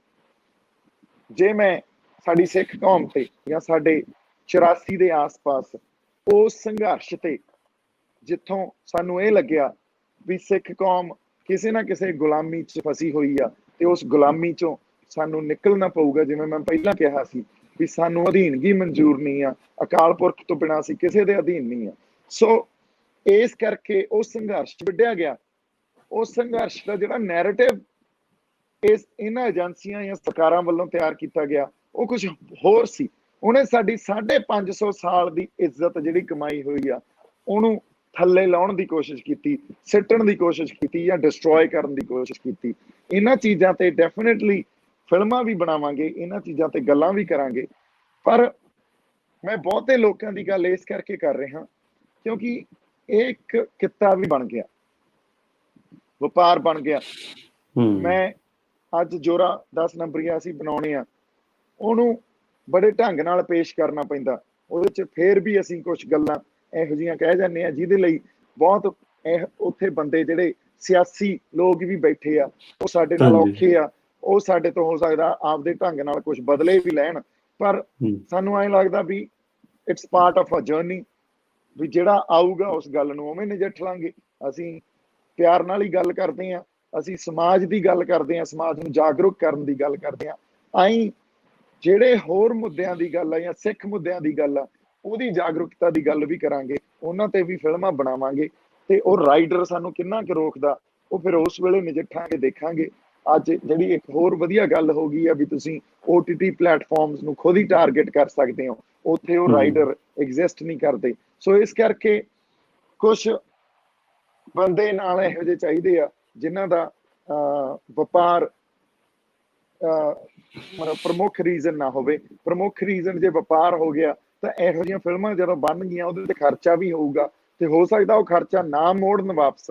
ਪਰ ਸਾਡਾ ਜਿਹੜਾ ਮੁੱਖ ਮੁੱਦਾ ਉਹ ਅਵੇਅਰਨੈਸ ਦਾ, ਉਹ ਸਾਡਾ ਮੁੱਖ ਮੁੱਦਾ ਹੋ ਸਕਦਾ ਬਹੁਤ ਵੱਡੀ ਹਿੱਟ ਵੀ ਹੋ ਜੇ, ਹੋ ਸਕਦਾ ਖਰਚਾ, ਕਿਉਂਕਿ ਫਿਲਮ ਦਾ ਕੁਝ ਨਹੀਂ ਪਤਾ ਹੁੰਦਾ। ਇੱਥੇ 1 ਕਰੋੜ ਦੀ ਫਿਲਮ ਵੀ 100 ਕਰੋੜ ਕਰ ਜਾਂਦੀ ਹੈ ਤੇ 100 ਕਰੋੜ ਦੀ 1 ਕਰੋੜ ਵੀ ਨਹੀਂ ਕਰਦੀ। ਸੋ ਇਸ ਕਰਕੇ ਜੇ ਆਪਾਂ ਵਪਾਰ ਨੂੰ ਕਲਾ ਦੇ ਨਾਲ ਜਿੰਨਾ ਜੋੜਾਂਗੇ, ਉਹਨਾਂ ਕਲਾ 'ਚ ਗਿਰਾਵਟ ਆਉਂਦੀ ਜਾਊਗੀ, ਨਿਘਾਰ ਆਉਂਦਾ ਜਾਊਗਾ। ਜਿੰਨਾ ਅਸੀਂ ਵਪਾਰ ਤੋਂ ਕਲਾ ਨੂੰ ਦੂਰ ਰੱਖਾਂਗੇ, ਮੇਰੇ ਖਿਆਲ 'ਚ ਕਲਾ ਓਨੀ ਹੀ ਨਿਰਮਲ, ਓਨੀ ਹੀ ਮੌਲਿਕ ਤੇ ਓਨੀ ਹੀ ਸੁੱਚੀ ਰਚੀ ਜਾਊਗੀ। ਹਾਂਜੀ, ਬਿਲਕੁਲ ਭਾਜੀ। ਜਿਹੜੀ ਐਕਚੁਅਲੀ ਸਾਡੀ ਪੰਜਾਬ ਦੀ ਆਡੀਅנס ਹੈ ਨਾ, ਕਿ ਮੈਂ ਹੁਣ ਜਦੋਂ ਹੋਰ ਵੀ ਗੱਲ ਕਰਦਾ ਕਿ ਪੰਜਾਬ ਦੀ ਜਿਹੜੀ ਆਡੀਅנס ਹੈ ਸਾਡੀ, ਮੈਨੂੰ ਲੱਗਦਾ ਇਸ ਟਾਈਮ ਇੱਕ ਪਾਸੜ ਹੋਈ ਪਈ ਹੈ ਕਿ ਜ਼ਿਆਦਾਤਰ ਕਾਮੇਡੀ ਜਾਂ ਇੱਦਾਂ ਦੀ ਫਿਲਮਾਂ ਦੇਖਣ ਵੱਲ ਨੂੰ ਹੋ ਚੁੱਕੀ ਆ। ਬਟ ਮੈਨੂੰ ਇਹ ਲੱਗਦਾ ਕਿ ਵੀ ਅਸਲ 'ਚ ਵਪਾਰੀ ਵਰਗ ਵੀ ਜਿਹੜਾ ਹੈ ਨਾ, ਉਹ ਫਿਰ ਉੱਦਾਂ ਦੀਆਂ ਫਿਲਮਾਂ ਜ਼ਿਆਦਾ ਜਦੋਂ ਮਟੀਰੀਅਲ ਸਿੱਟਣ ਲੱਗ ਪੈਂਦਾ ਤਾਂ ਲੋਕਾਂ ਕੋਲ ਆਪਸ਼ਨ ਨਹੀਂ ਰਹਿੰਦਾ, ਤਾਂ ਉਹ ਦੇਖਣ ਲੱਗ ਪੈਂਦੇ ਨੇ। ਬਟ ਜੇ ਡੈਫੀਨੇਟਲੀ ਕੋਈ ਨਾ ਕੋਈ ਮਟੀਰੀਅਲ ਆਊਗਾ ਤਾਂ ਲੋਕ ਦੇਖਣਗੇ ਵੀ। ਹੁਣ ਤੁਸੀਂ OTT ਪਲੇਟਫਾਰਮ ਦੀ ਗੱਲ ਕੀਤੀ ਹੈ, ਔਰ ਮੈਂ ਜਦੋਂ ਵੀ ਕਿਸੇ ਖਾਸ ਕਰਕੇ ਇੰਟਰਟੇਨਮੈਂਟ ਇੰਡਸਟਰੀ ਦੇ ਜੁੜੇ ਬੰਦੇ ਨਾਲ ਗੱਲ ਕਰਦਾ ਪੰਜਾਬੀ ਦੇ ਨਾਲ, ਮੈਂ ਹਮੇਸ਼ਾ ਇਹੀ ਸਵਾਲ ਜ਼ਰੂਰ ਪੁੱਛਦਾ ਕਿ ਸਾਊਥ ਇੰਡੀਆ ਦਾ ਆਪਾਂ ਲੈ ਲਈਏ ਕਿ ਤਮਿਲ, ਤੇਲਗੂ, ਇੱਕ ਬਹੁਤ ਵੱਡੀ ਉਹਨਾਂ ਦੀ ਇੰਡਸਟਰੀ ਹੈਗੀ, ਮਲਿਆਲਮ, ਉਹਦੇ ਵਿੱਚ OTT ਪਲੇਟਫਾਰਮ ਭਾਵੇਂ ਨੈਟਫਲਿਕਸ, ਐਮਾਜ਼ੋਨ, ਆਪਾਂ ਕਿਸੇ ਹੋਰ ਪਲੇਟਫਾਰਮ 'ਤੇ ਲੈ ਲਈਏ, ਉੱਥੇ ਬਹੁਤ ਮਟੀਰੀਅਲ ਜਿਹੜਾ ਆ ਉਹਨਾਂ ਦਾ ਓਰੀਜਨਲ ਮਟੀਰੀਅਲ ਜਿਹੜਾ ਡਾਇਰੈਕਟ ਉੱਥੇ ਪੈ ਰਿਹਾ, ਭਾਵੇਂ ਉਹ ਸੀਰੀਜ਼ ਦੇ ਰੂਪ ਦੇ ਵਿੱਚ ਹੋਵੇ, ਭਾਵੇਂ ਉਹ ਫਿਲਮਾਂ ਦੇ ਰੂਪ ਦੇ ਵਿੱਚ ਹੋਵੇ। ਹਿੰਦੀ ਦੇ ਵਿੱਚ ਤਾਂ ਡੈਫੀਨਿਟਲੀ ਆ ਰਿਹਾ, ਤਾਂ ਹੋਰ ਲੈਂਗੁਏਜ ਯੂਰੋਪੀਅਨ ਲੈਂਗੁਏਜ ਵਿੱਚ ਵੀ ਆ ਰਿਹਾ, ਬਟ ਹਜੇ ਤੱਕ ਪੰਜਾਬੀ ਦੇ ਵਿੱਚ ਕੁਝ ਵੀ ਓਰੀਜਨਲ ਕੰਟੈਂਟ ਨਹੀਂ ਆ ਰਿਹਾ, ਕਿਉਂਕਿ ਜਿੱਦਾਂ ਤੁਸੀਂ ਗੱਲ ਕੀਤੀ ਹੈ ਕਿ ਉੱਥੇ ਓਪਰਚੁਨਿਟੀ ਸਾਡੇ ਕੋਲ ਹੈਗੀ ਹੈ ਕਿ ਉਹ ਕੰਟੈਂਟ ਅਸੀਂ ਦੇ ਸਕਦੇ ਹਾਂ। ਔਰ ਇਹ ਡੈਫੀਨਿਟਲੀ ਭਾਜੀ ਮੈਂ ਕਹਾਂਗਾ ਕਿ ਬਾਹਰ ਮੈਂ ਜਿੰਨੇ ਬੰਦਿਆਂ ਨੂੰ ਜਾਣਦਾ ਹਾਂ, ਮੈਜੋਰਟੀ ਆਫ ਦੇ ਜਿਹੜੇ ਨੇ ਉਹਨਾਂ ਨੇ ਇਹਨਾਂ OTT ਪਲੇਟਫਾਰਮ ਨੂੰ ਯੂਜ਼ ਕਰਦੇ ਨੇ, ਸਬਸਕ੍ਰਿਪਸ਼ਨਾਂ ਨੂੰ ਯੂਜ਼ ਕਰਦੇ ਨੇ, ਖਾਸ ਤੌਰ ਕੇ ਇਹਨਾਂ ਦਿਨਾਂ ਵਿੱਚ ਇਹਦਾ ਬਹੁਤ ਜ਼ਿਆਦਾ ਯੂਜ਼ ਕੀਤਾ ਆ। ਤਾਂ ਡੈਫੀਨਿਟਲੀ ਜੇ ਕੋਈ ਚੀਜ਼ ਆਉਂਦੀ ਹੈ ਤਾਂ ਉਹ ਜ਼ਰੂਰ ਪੋਪੂਲਰ ਹੋਊਗੀ। ਤੁਸੀਂ ਇਹ ਦੱਸੋ ਕਿ ਵੀ ਇੱਕ ਤਾਂ ਇਹ ਮੈਂ ਪੁੱਛਾਂਗਾ ਕਿ ਵੀ ਹਜੇ ਤੱਕ ਕੁਝ ਇਹਦੇ ਵੱਲ ਨੂੰ ਪੰਜਾਬੀ ਸਿਨੇਮਾ ਨੇ ਜਾਂ ਪੰਜਾਬੀ ਮੇਕਰਸ ਨੇ ਸੋਚਿਆ ਕਿਉਂ ਨਹੀਂ ਕਿ ਕੰਟੈਂਟ ਉਧਰ ਨੂੰ, ਉਹਦੇ ਵਿੱਚ ਇੰਨਾ ਕੰਟੈਂਟ ਆ ਕਿਉਂ ਨਹੀਂ ਰਿਹਾ ਆ? ਇਹਦੇ ਬਾਰੇ ਤੁਸੀਂ ਦੱਸੋ, ਫਿਰ ਬਾਅਦ ਵਿੱਚ ਤੁਸੀਂ ਨਾਲੇ ਵੀ ਐਡ ਕਰ ਦਿਓ ਕਿ ਵੀ ਹੋਰ ਉਹਦੇ ਵਿੱਚ ਕੀ ਫਲੈਕਸੀਬਿਲਿਟੀ ਹੋ ਸਕਦੀ ਹੈ। ਦੇਖੋ ਬਾਈ ਜੀ, ਮੈਂ ਗੱਲ ਤੁਹਾਨੂੰ ਦੱਸਦਾ, ਜਿਹੜੀ ਅਸਲ ਗੱਲ ਆ, ਸਾਡਾ ਜਿਹੜਾ ਪੰਜਾਬ ਦੀ ਕੋਈ ਵੀ ਆਰਗੇਨਾਈਜੇਸ਼ਨ ਆ ਉਹਦੇ ਚ ਇੱਕ ਜੁਟਤਾ ਜਾਂ ਏਕਾ ਕਦੇ ਹੀ ਨਹੀਂ ਹੈ। ਇਹ ਬਹੁਤ ਵੱਡੀ ਤਰਾਸਦੀ ਹੈ ਸਾਡੇ ਲਈ। ਹੁਣ ਜਿਹੜਾ ਸਾਊਥ ਦਾ ਸਿਨੇਮਾ ਜਾਂ ਆਪਾਂ ਕਹਿ ਲਓ ਉਦੋਂ ਬਾਅਦ ਮਰਾਠੀ ਸਿਨੇਮਾ ਜਾਂ ਉਦੋਂ ਬਾਅਦ ਹਿੰਦੀ ਸਿਨੇਮਾ, ਇਹਨਾਂ ਲੋਕਾਂ ਨੂੰ ਆਪਦੀ ਵਰਥ ਪਤਾ, ਪੰਜਾਬੀਆਂ ਨੂੰ ਆਪਦੀ ਵਰਥ ਹੀ ਨਹੀਂ ਪਤਾ। ਔਰ ਪੰਜਾਬੀਆਂ ਦੀ ਵਰਥ ਇਹਨਾਂ ਤੋਂ ਬਹੁਤ ਕਈ ਗੁਣਾ ਜ਼ਿਆਦਾ। ਸਾਡੇ ਕੋਲੇ ਤਾਂ ਇਤਿਹਾਸ ਆ, ਇਹ ਤਾਂ ਇਤਿਹਾਸ ਦੇ ਨਾਲ ਖੇਡੀ ਜਾਂਦੇ ਆ। ਅਸੀਂ ਤਾਂ ਇਸ ਧਰਤੀ ਦੀ ਹਿੱਕ ਤੇ ਲਿਖਿਆ ਹੋਇਆ। ਸੋ ਬਹੁਤ ਵਧੀਆ ਗੱਲ ਕੀਤੀ। ਤਾਂ ਹੁਣ ਜਿਹੜੀ ਮੈਂ ਗੱਲ ਕਰ ਰਿਹਾ, ਤੁਸੀਂ ਇਹ ਦੇਖੋ, ਮੈਂ ਇੱਕ ਤੁਹਾਨੂੰ ਰੀਸੈਂਟ ਐਗਜ਼ਾਮਪਲ ਦਿੰਦਾ। ਲੋਕਡਾਊਨ ਹੋਇਆ, ਸਾਡੀ ਫਿਲਮ ਥੀਏਟਰਸ 'ਚ ਸੀ, ਜੋਰਾ ਦਾ ਸੈਕਿੰਡ ਚੈਪਟਰ, ਥੀਏਟਰ ਬੰਦ ਹੋ ਗਏ ਤੇ ਫਿਲਮ ਵੀ ਜੇ ਥੀਏਟਰ ਬੰਦ ਹੋ ਗਏ ਤਾਂ ਫਿਲਮ ਵੀ ਬੰਦ ਹੋ ਗਈ। ਅਸੀਂ ਕਿਹਾ OTT ਪਲੇਟਫਾਰਮਸ ਨਾਲ ਗੱਲਾਂ ਕਰੀਏ। OTT ਪਲੇਟਫਾਰਮਸ ਨਾਲ ਗੱਲਾਂ ਕੀਤੀਆਂ ਤਾਂ ਨੈਟਫਲਿਕਸ ਤੋਂ ਇਹ ਗੱਲ ਪਤਾ ਲੱਗੀ ਵੀ ਉਹਨਾਂ ਨੇ ਕੋਈ ਵੀ ਜਿਹੜਾ ਰੀਜਨਲ ਕੰਟੈਂਟ ਆ ਉਹ ਲੈਣਾ ਫॉर ਟਾਈਮ ਬੀਇੰਗ ਬੰਦ ਕਰਤਾ। ਉਹਨਾਂ ਦੇ ਕੁਝ ਬਜਟਸ ਹੁੰਦੇ ਆ, ਉਹ ਬਜਟਸ ਆ ਓਰੀਜਨਲ ਕੰਟੈਂਟ, ਉਹ ਵੱਡੀਆਂ ਇੰਗਲਿਸ਼ ਫਿਲਮਸ ਲੈ ਰਹੇ ਆ ਜਾਂ ਹਿੰਦੀ ਫਿਲਮਾਂ ਲੈ ਰਹੇ ਆ। ਉਹਦਾ ਥੋੜਾ ਜਿਹਾ ਉਹਨਾਂ ਦਾ ਜਿਹੜਾ ਘੇਰਾ ਉਹ ਬਹੁਤ ਵੱਡਾ, ਸੋ ਉਹ ਆਡੀਅנס ਨੂੰ ਟਾਰਗੇਟ ਕਰਦੇ ਆ। It's a number game. ਹਾਂਜੀ, ਐਮਾਜ਼ਨ ਕੰਟੈਂਟ ਲੈ ਰਿਹਾ ਜੀ, ਪੰਜਾਬੀ ਕੰਟੈਂਟ ਵੀ ਲੈ ਰਿਹਾ, ਪਰ ਉਹਨਾਂ ਦੀ ਪਹਿਲੀ ਪ੍ਰੈਫਰੈਂਸ ਆ ਹਿੰਦੀ, ਉਦੋਂ ਬਾਅਦ ਉਹ ਲੈਂਦੇ ਆ ਸਾਊਥ, ਤਾਮਿਲ, ਤੇਲਗੂ, ਉਦੋਂ ਬਾਅਦ ਉਹ ਲੈਂਦੇ ਆ ਮਰਾਠੀ, ਫਿਰ ਆਉਂਦੇ ਆ ਪੰਜਾਬੀ ਤੇ। ਕਿਉਂਕਿ ਸਾਡਾ ਘੇਰਾ ਉਹਨਾਂ ਛੋਟਾ, ਸਾਡੇ ਨੰਬਰਸ ਉਹਨੇ ਛੋਟੇ ਆ ਹਜੇ ਤੱਕ ਉਹਨਾਂ ਕੋਲੇ। ਹੁਣ ਜਦੋਂ ਸਾਡੇ ਕੋਲੇ ਆਉਂਦੇ ਆ ਉਹ, ਤਾਂ ਸਾਡੇ ਕੁਝ ਪ੍ਰੋਡਿਊਸਰ ਉੱਥੇ ਜਾ ਕੇ ਉਹਨਾਂ ਨੂੰ ਫ੍ਰੀ 'ਚ ਫਿਲਮਾਂ ਦੇ ਆਏ। ਅੱਛਾ ਜੀ, ਵੀ ਸਾਨੂੰ ਰੈਵਨਿਊ ਸ਼ੇਅਰਿੰਗ ਦੇ ਦਿਓ, ਤੁਸੀਂ ਜਿੰਨੇ ਤੁਹਾਡੇ ਵਿਊ ਹੋਏ ਉਸ ਵਿਊਜ਼ ਦੇ ਹਿਸਾਬ ਨਾਲ ਅਸੀਂ ਤੁਹਾਡੇ ਤੋਂ 50% ਜਾਂ 60-40% ਰੈਵਨਿਊ ਸ਼ੇਅਰ ਲੈ ਲਾਂਗੇ, ਆ ਚੱਕੋ ਸਾਡੀ ਫਿਲਮ। ਹੁਣ ਸਾਨੂੰ ਇਹ ਗੱਲ ਨਹੀਂ ਮਨਜ਼ੂਰ। ਅਸੀਂ ਕਹਿੰਦੇ ਅਸੀਂ ਮਿਹਨਤ ਕੀਤੀ ਆ, ਅਸੀਂ 2 ਸਾਲ ਮਿਹਨਤ ਕਰਦੇ ਆ, ਅਸੀਂ ਕੋਈ ਕਾਮੇਡੀ ਫਿਲਮ ਵਾਂਗੂ ਤਾਂ ਹੈ ਨਹੀਂ ਵੀ 3 ਮਹੀਨਿਆਂ 'ਚ ਬਣਾ ਕੇ ਤੇ ਅਸੀਂ, ਔਰ ਸਾਡੀ ਫਿਲਮ 'ਚ ਇੰਟੈਲੀਜੈਂਸ ਕੋਈ ਗੱਲ ਕਰਦੇ ਆ, ਅਸੀਂ ਕਿਸੇ ਇੰਟੈਲੈਕਚੁਅਲ ਗੱਲ ਤੇ ਪਹੁੰਚਦੇ ਆ, ਕੋਈ ਸਿੱਟੇ ਹੁੰਦੇ ਆ ਉਹਦੇ ਤੇ। ਉਸ ਗੱਲ ਨੂੰ ਰਚਿਆ ਜਦੋਂ ਜਾਂਦਾ ਜਾਂ ਉਹਨੂੰ ਬਣਾਇਆ ਜਾਂਦਾ, ਉਹਦੇ ਤੇ ਟਾਈਮ ਲੱਗਦਾ, ਤੇ ਤੁਹਾਨੂੰ ਅਸੀਂ ਹੁਣ ਫ੍ਰੀ 'ਚ ਕਿਵੇਂ ਦੇ ਦਈਏ? ਪਰ ਤੁਹਾਡੀ ਮਾਰਕੀਟ ਕੁਝ ਹੋਰ ਪ੍ਰੋਡਿਊਸਰਸ ਨੇ ਉਹ ਖਰਾਬ ਕਰਤੀ, ਕਿਉਂਕਿ ਉਹ ਪ੍ਰੋਡਿਊਸਰ ਵੀ ਹੈ ਨਹੀਂ ਸੀ। ਉਹਨਾਂ ਨੇ ਪਹਿਲੀ ਵਾਰੀ ਕੋਈ ਫਿਲਮ ਬਣਾਈ, ਉਹਨਾਂ ਦੇ ਗਲ ਪੈ ਗਈ। ਹੁਣ ਉਹਨਾਂ ਨੂੰ ਐਂ ਲੱਗਦਾ ਵੀ ਯਾਰ ਇੱਥੋਂ 4 ਪੈਸੇ ਆ ਜਾਣਗੇ, ਇੱਥੋਂ ਆ ਜਾਣਗੇ, ਇੱਥੋਂ ਆ ਜਾਣ, ਤੇ ਉਹਨਾਂ ਨੂੰ ਇਸ ਕਿੱਤੇ ਦੀ ਜਦੋਂ ਤੱਕ ਸਮਝ ਹੀ ਨਹੀਂ ਆ, ਤੇ ਫਿਰ ਤੁਸੀਂ ਮਾਰਕੀਟ ਹੀ ਖਰਾਬ ਕਰਨੀ ਆ। ਹੁਣ ਜੇ ਐਮਾਜ਼ਨ ਕੋਲੇ ਜਾ ਕੇ ਗੱਲ ਕਰਦੇ ਆ ਤਾਂ ਅਗਲੇ ਕਹਿੰਦੇ ਆ ਜੀ ਫਿਲਮ ਦੇ ਜੋ, ਅਸੀਂ ਚਲਾ ਦਾਂਗੇ, ਰੈਵਨਿਊ ਸ਼ੇਅਰ ਚਲਾ ਦੋ। ਅਸੀਂ ਕਹਿੰਦੇ ਆ ਸਾਨੂੰ ਮਨਜ਼ੂਰ ਨਹੀਂ, ਤੇ ਬਸ ਫਿਰ ਜਿਹੜੇ ਮੇਰੇ ਵਰਗੇ ਅੜ ਕੇ ਬਹਿ ਜਾਂਦੇ ਆ ਵੀ ਨਹੀਂ ਦੇਣੀ, ਉਹ ਬੈਠੇ ਰਹਿੰਦੇ ਆ। ਜੇ ਉਵੇਂ ਫ੍ਰੀ 'ਚ ਚਲਾਉਣੀ ਆ, ਜਦੋਂ ਮਰਜ਼ੀ ਚਲਾਈ ਜਾਓ। ਸੋ OTT ਪਲੇਟਫਾਰਮ ਤਾਂ ਖਤਮ ਹੋ ਗਏ ਨਾ। ਮਤਲਬ ਪ੍ਰੋਬਲਮ ਉਹੀ ਹੈ ਕਿ ਉਹੀ ਸੇਵ ਪੋਲਿਟਿਕਸ ਜਿਹੜੀ ਆਪਾਂ ਕਹੀਏ ਕਿ ਸਿਨੇਮਾ ਦੇ ਵਿੱਚ ਆਉਂਦੀ ਹੈ ਕਿ ਮੋਰ ਦੈਨ ਪੋਲਿਟਿਕਸ, ਜਦੋਂ ਤੁਹਾਨੂੰ ਤੁਹਾਡੇ ਕੰਮ ਦੀ ਸਮਝ ਨਾ ਹੋਵੇ, ਤੁਹਾਨੂੰ ਤੁਹਾਡੀ ਵਰਥ ਹੀ ਨਹੀਂ ਪਤਾ ਲੱਗਦੀ। ਜਦੋਂ ਤੱਕ ਤੁਹਾਨੂੰ ਤੁਹਾਡੇ ਕੰਮ ਦੀ ਸਮਝ ਆ, ਉਦੋਂ ਤੱਕ ਤੁਸੀਂ ਜਿਹੜੇ 1 ਵਾਰੀ ਜਾਂ 2 ਵਾਰੀ ਜਿਨ੍ਹਾਂ ਨੇ ਫਿਲਮਾਂ ਬਣਾਉਣੀਆਂ, ਉਹਨਾਂ ਨੂੰ ਸਮਝ ਹੀ ਨਹੀਂ ਆਉਂਦੀ ਵੀ ਇਹ ਕੰਮ ਕੀ ਆ। ਉਹਨਾਂ ਨੂੰ ਆਏ ਆ ਵੀ 3 ਕਰੋੜ ਰੁਪਇਆ ਜਾਂ 4 ਕਰੋੜ ਜਾਂ 5 ਕਰੋੜ ਲਾਤਾ, 5 ਕਰੋੜ ਕੱਢ ਲਓ, ਗੱਲ ਖਤਮ ਆ। ਪਰ ਜਿਹੜੀ ਇੱਕ ਤੁਸੀਂ ਮਾਰਕੀਟ ਉਸਾਰਨੀ ਆ, ਜਾਂ ਤੁਸੀਂ ਇੱਕ ਜਿਹੜਾ ਸਪੈਸ਼ਲ ਪ੍ਰੋਫੈਸ਼ਨ ਆ, ਉਹਨੂੰ ਪ੍ਰੋਫੈਸ਼ਨ ਦੀ ਤਰ੍ਹਾਂ ਟਰੀਟ ਕਰਨਾ, ਉਹਦਾ ਤੁਹਾਨੂੰ ਉਹਦੇ ਸਾਰੇ ਤੁਸੀਂ ਜਿਹੜੇ ਤੁਸੀਂ ਇਹ ਕਹਿ ਲਓ ਐਟਰੀਬਿਊਟਸ ਆ, ਉਹਨੂੰ ਕਿਲ ਕਰ ਗਏ ਤੁਸੀਂ। ਸੋ ਤੇ ਇਸ ਕਰਕੇ ਇਹ ਪ੍ਰੋਬਲਮ ਸਾਡੇ ਸਾਹਮਣੇ ਆ ਰਹੀ ਇਹਦੇ ਵਿੱਚ ਹੈ ਭਾਜੀ ਕਿ ਆਪਣੀ ਜਿਹੜੀ ਪੰਜਾਬੀ ਆਡੀਅנס ਆ, ਹੁਣ ਮੈਂ ਕਿਉਂਕਿ ਸਾਨੂੰ ਹੁਣ ਸਾਰੇ ਪੰਜਾਬੀ ਦੇਖ ਰਹੇ ਨੇ, ਦੁਨੀਆ ਭਰ ਦੇ ਵਿੱਚ, ਭਾਰਤ ਵਿੱਚ ਵੀ ਦੇਖ ਰਹੇ ਨੇ, ਮਤਲਬ ਹੁਣ ਸਾਰੇ OTT ਪਲੇਟਫਾਰਮ ਯੂਜ਼ ਕਰਦੇ ਨੇ, ਉਹ ਆਪਣੀ ਪ੍ਰੈਜ਼ੈਂਸ ਸ਼ੋਅ ਕਰਨ ਦੇ ਲਈ ਉਹਨਾਂ ਦੇ ਨਾਲ ਕੀ ਕਰ ਸਕਦੇ ਨੇ? ਕੋਈ ਐਸਾ ਹੈ ਕਿ ਡਿਮਾਂਡ ਕਿ ਕਿਉਂਕਿ ਕੰਟੈਂਟ ਹੁਣ ਅਸੀਂ ਦੇਖਣਾ ਚਾਹੁੰਦੇ ਹਾਂ, ਅਗਰ ਇਹ ਕਹੀਏ ਕਿ ਵੀ ਕਿਉਂਕਿ ਸਾਨੂੰ ਪਤਾ ਲੱਗ ਰਿਹਾ ਕਿ ਵੀ ਜਿਹੜੇ OTT ਪਲੇਟਫਾਰਮ ਹੈ ਇਹੀ ਹੁਣ ਚੱਲਦੇ ਨੇ, ਠੀਕ ਹੈ, ਸਿਨੇਮਾ ਤਾਂ ਆਪਣੀ ਜਗ੍ਹਾ ਹੈਗਾ ਹੀ ਆ, ਬਟ ਹੁਣ OTT ਪਲੇਟਫਾਰਮ ਦੇ ਵਿੱਚ ਬਹੁਤ ਕੁਛ ਜਿਵੇਂ ਪਿਛਲੇ ਦਿਨ ਤੂਫਾਨ ਸਿੰਘ ਮੂਵੀ ਆਈ ਸੀਗੀ, ਉਹਨੂੰ ਰਿਲੀਜ਼ ਹੋਣ ਦੇ ਵਿੱਚ ਬਹੁਤ ਸਾਰੀਆਂ ਪ੍ਰੋਬਲਮਸ ਆਈਆਂ, ਹੈ ਨਾ, ਤਾਂ ਬਟ ਚਲੋ ਬਾਹਰਲੇ ਮੁਲਕਾਂ ਵਿੱਚ ਉਹ ਰਿਲੀਜ਼ ਹੋਈ, ਬਟ ਉਹਦੇ ਵਿੱਚ ਪੈਸਾ ਵੀ ਬਹੁਤ ਲੱਗਾ ਸੀਗਾ, ਕਿਉਂਕਿ ਮੈਂ ਨਿੱਜੀ ਤੌਰ ਤੇ ਵੀ ਉਹਨਾਂ ਨੂੰ ਜਾਣਦਾ, ਜਿਹੜੇ ਮੇਕਰ ਸੀਗੇ, ਉਹਨਾਂ ਦਾ ਬਹੁਤ ਕੁਛ ਲੱਗਾ, ਉਹਨਾਂ ਨੇ ਬੜੇ ਪਲੇਟਫਾਰਮ ਸੋਚੇ ਸੀਗੇ, ਬਟ ਉਹਦੇ ਵਿੱਚ ਚਲੋ ਉਸ ਹਿਸਾਬ ਨਾਲ ਸ਼ਾਇਦ ਰੈਵਨਿਊ ਨਹੀਂ ਹੋ ਪਾਇਆ, ਤਾਂ ਉਹਨਾਂ ਨੂੰ ਰਿਕਵਰੀ ਲਈ ਟਾਈਮ ਲੱਗੇਗਾ। ਬਟ ਇੱਥੇ ਉਹ ਚੀਜ਼ਾਂ ਜਿਹੜੀਆਂ OTT ਦੇ ਵਿੱਚ ਉਹ ਰਿਸਟ੍ਰਿਕਸ਼ਨਾਂ, ਤੁਸੀਂ ਜਿੱਦਾਂ ਦੱਸਿਆ, ਕੋਈ ਫਲੈਕਸੀਬਿਲਿਟੀ ਦਿੰਦਾ ਤੁਹਾਨੂੰ, ਤਾਂ ਅਸੀਂ ਐਸਾ ਕੀ ਕਰ ਸਕਦੇ ਹਾਂ? OTT ਪਲੇਟਫਾਰਮ ਨੂੰ ਕਿੱਦਾਂ ਅਪਰੋਚ ਕਰ ਸਕਦੇ ਕਿ we need, how can we create the demand, ਕਿ ਜਿਵੇਂ ਤੁਸੀਂ ਦੱਸਿਆ ਕਿ ਉਹਨਾਂ ਦੇ ਵਿੱਚ ਸ਼ਾਇਦ ਇਹਨਾਂ ਨੂੰ ਲੱਗ ਰਿਹਾ ਕਿ ਡਿਮਾਂਡ ਨਹੀਂ ਹੈਗੀ ਪੰਜਾਬੀ ਕੰਟੈਂਟ ਦੀ, ਤਾਂ ਇਹ ਕਿੱਦਾਂ ਕ੍ਰੀਏਟ ਕੀਤੀ ਇਹ ਕਿੱਦਾਂ ਕ੍ਰੀਏਟ ਹੋ ਸਕਦੀ ਹੈ demand? Like I said, it's a number game. ਹੁਣ ਤੁਸੀਂ ਇਹ ਦੇਖੋ, ਸਾਰੇ US ਤੇ ਕੈਨੇਡਾ ਚ, I don't know about Australia, but ਉੱਥੇ IPTV ਨਾਂ ਦਾ ਇੱਕ ਟੀਵੀ ਆ, ਜਿੱਦਾਂ ਸਾਡੀ ਫਿਲਮ ਰਿਲੀਜ਼ ਹੋਈ ਉਦੋਂ ਚੌਥੇ ਦਿਨ ਉਹ IPTV ਤੇ ਪਈ ਸੀ। ਬਾਕਸਸ ਹੁੰਦੇ ਨੇ, ਟੀਵੀ ਬਾਕਸਸ ਜਿਹੜੇ ਹੁੰਦੇ ਨੇ, ਟੀਵੀ ਬਾਕਸਸ, ਸਾਡੇ ਸਾਰੇ ਜਿੰਨਾ ਮਰਜੀ, ਹਾਂਜੀ ਜਿੰਨਾ ਮਰਜੀ ਜ਼ੋਰ ਲਾ ਲਓ, ਹੁਣ ਉਹ ਸਾਰਾ ਇਲੀਗਲ ਆ। ਪਰ ਸਾਡੇ ਪੰਜਾਬੀ ਪਰਿਵਾਰਾਂ ਨੂੰ ਇਹ ਆ ਵੀ ਅਸੀਂ ਨੈਟਫਲਿਕਸ ਤੇ 700 ਰੁਪਇਆ ਮਹੀਨਾ ਨਾ ਦੇਈਏ, ਅਸੀਂ IPTV ਰੱਖ ਲਈਏ, ਇਹਦਾ ਹੋ ਸਕਦਾ 200 ਰੁਪਇਆ ਮਹੀਨਾ ਦੇਣਾ ਪਵੇ। ਤੁਸੀਂ ਸੋਚੋ, ਸਾਡੀ ਸੋਚ ਸੋਚੋ, ਸਾਡੀ, ਅੱਛਾ ਸਾਡਾ ਕਲਾ ਤਾਂ ਤੁਸੀਂ ਉੱਤੇ ਚੱਕਣੀ ਹੈ ਨਾ, ਤੁਹਾਡੀ ਕੰਟਰੀਬਿਊਸ਼ਨ ਵੀ ਕਿਤੇ ਨਾ ਕਿਤੇ ਕਾਊਂਟ ਹੋਊਗੀ ਨਾ।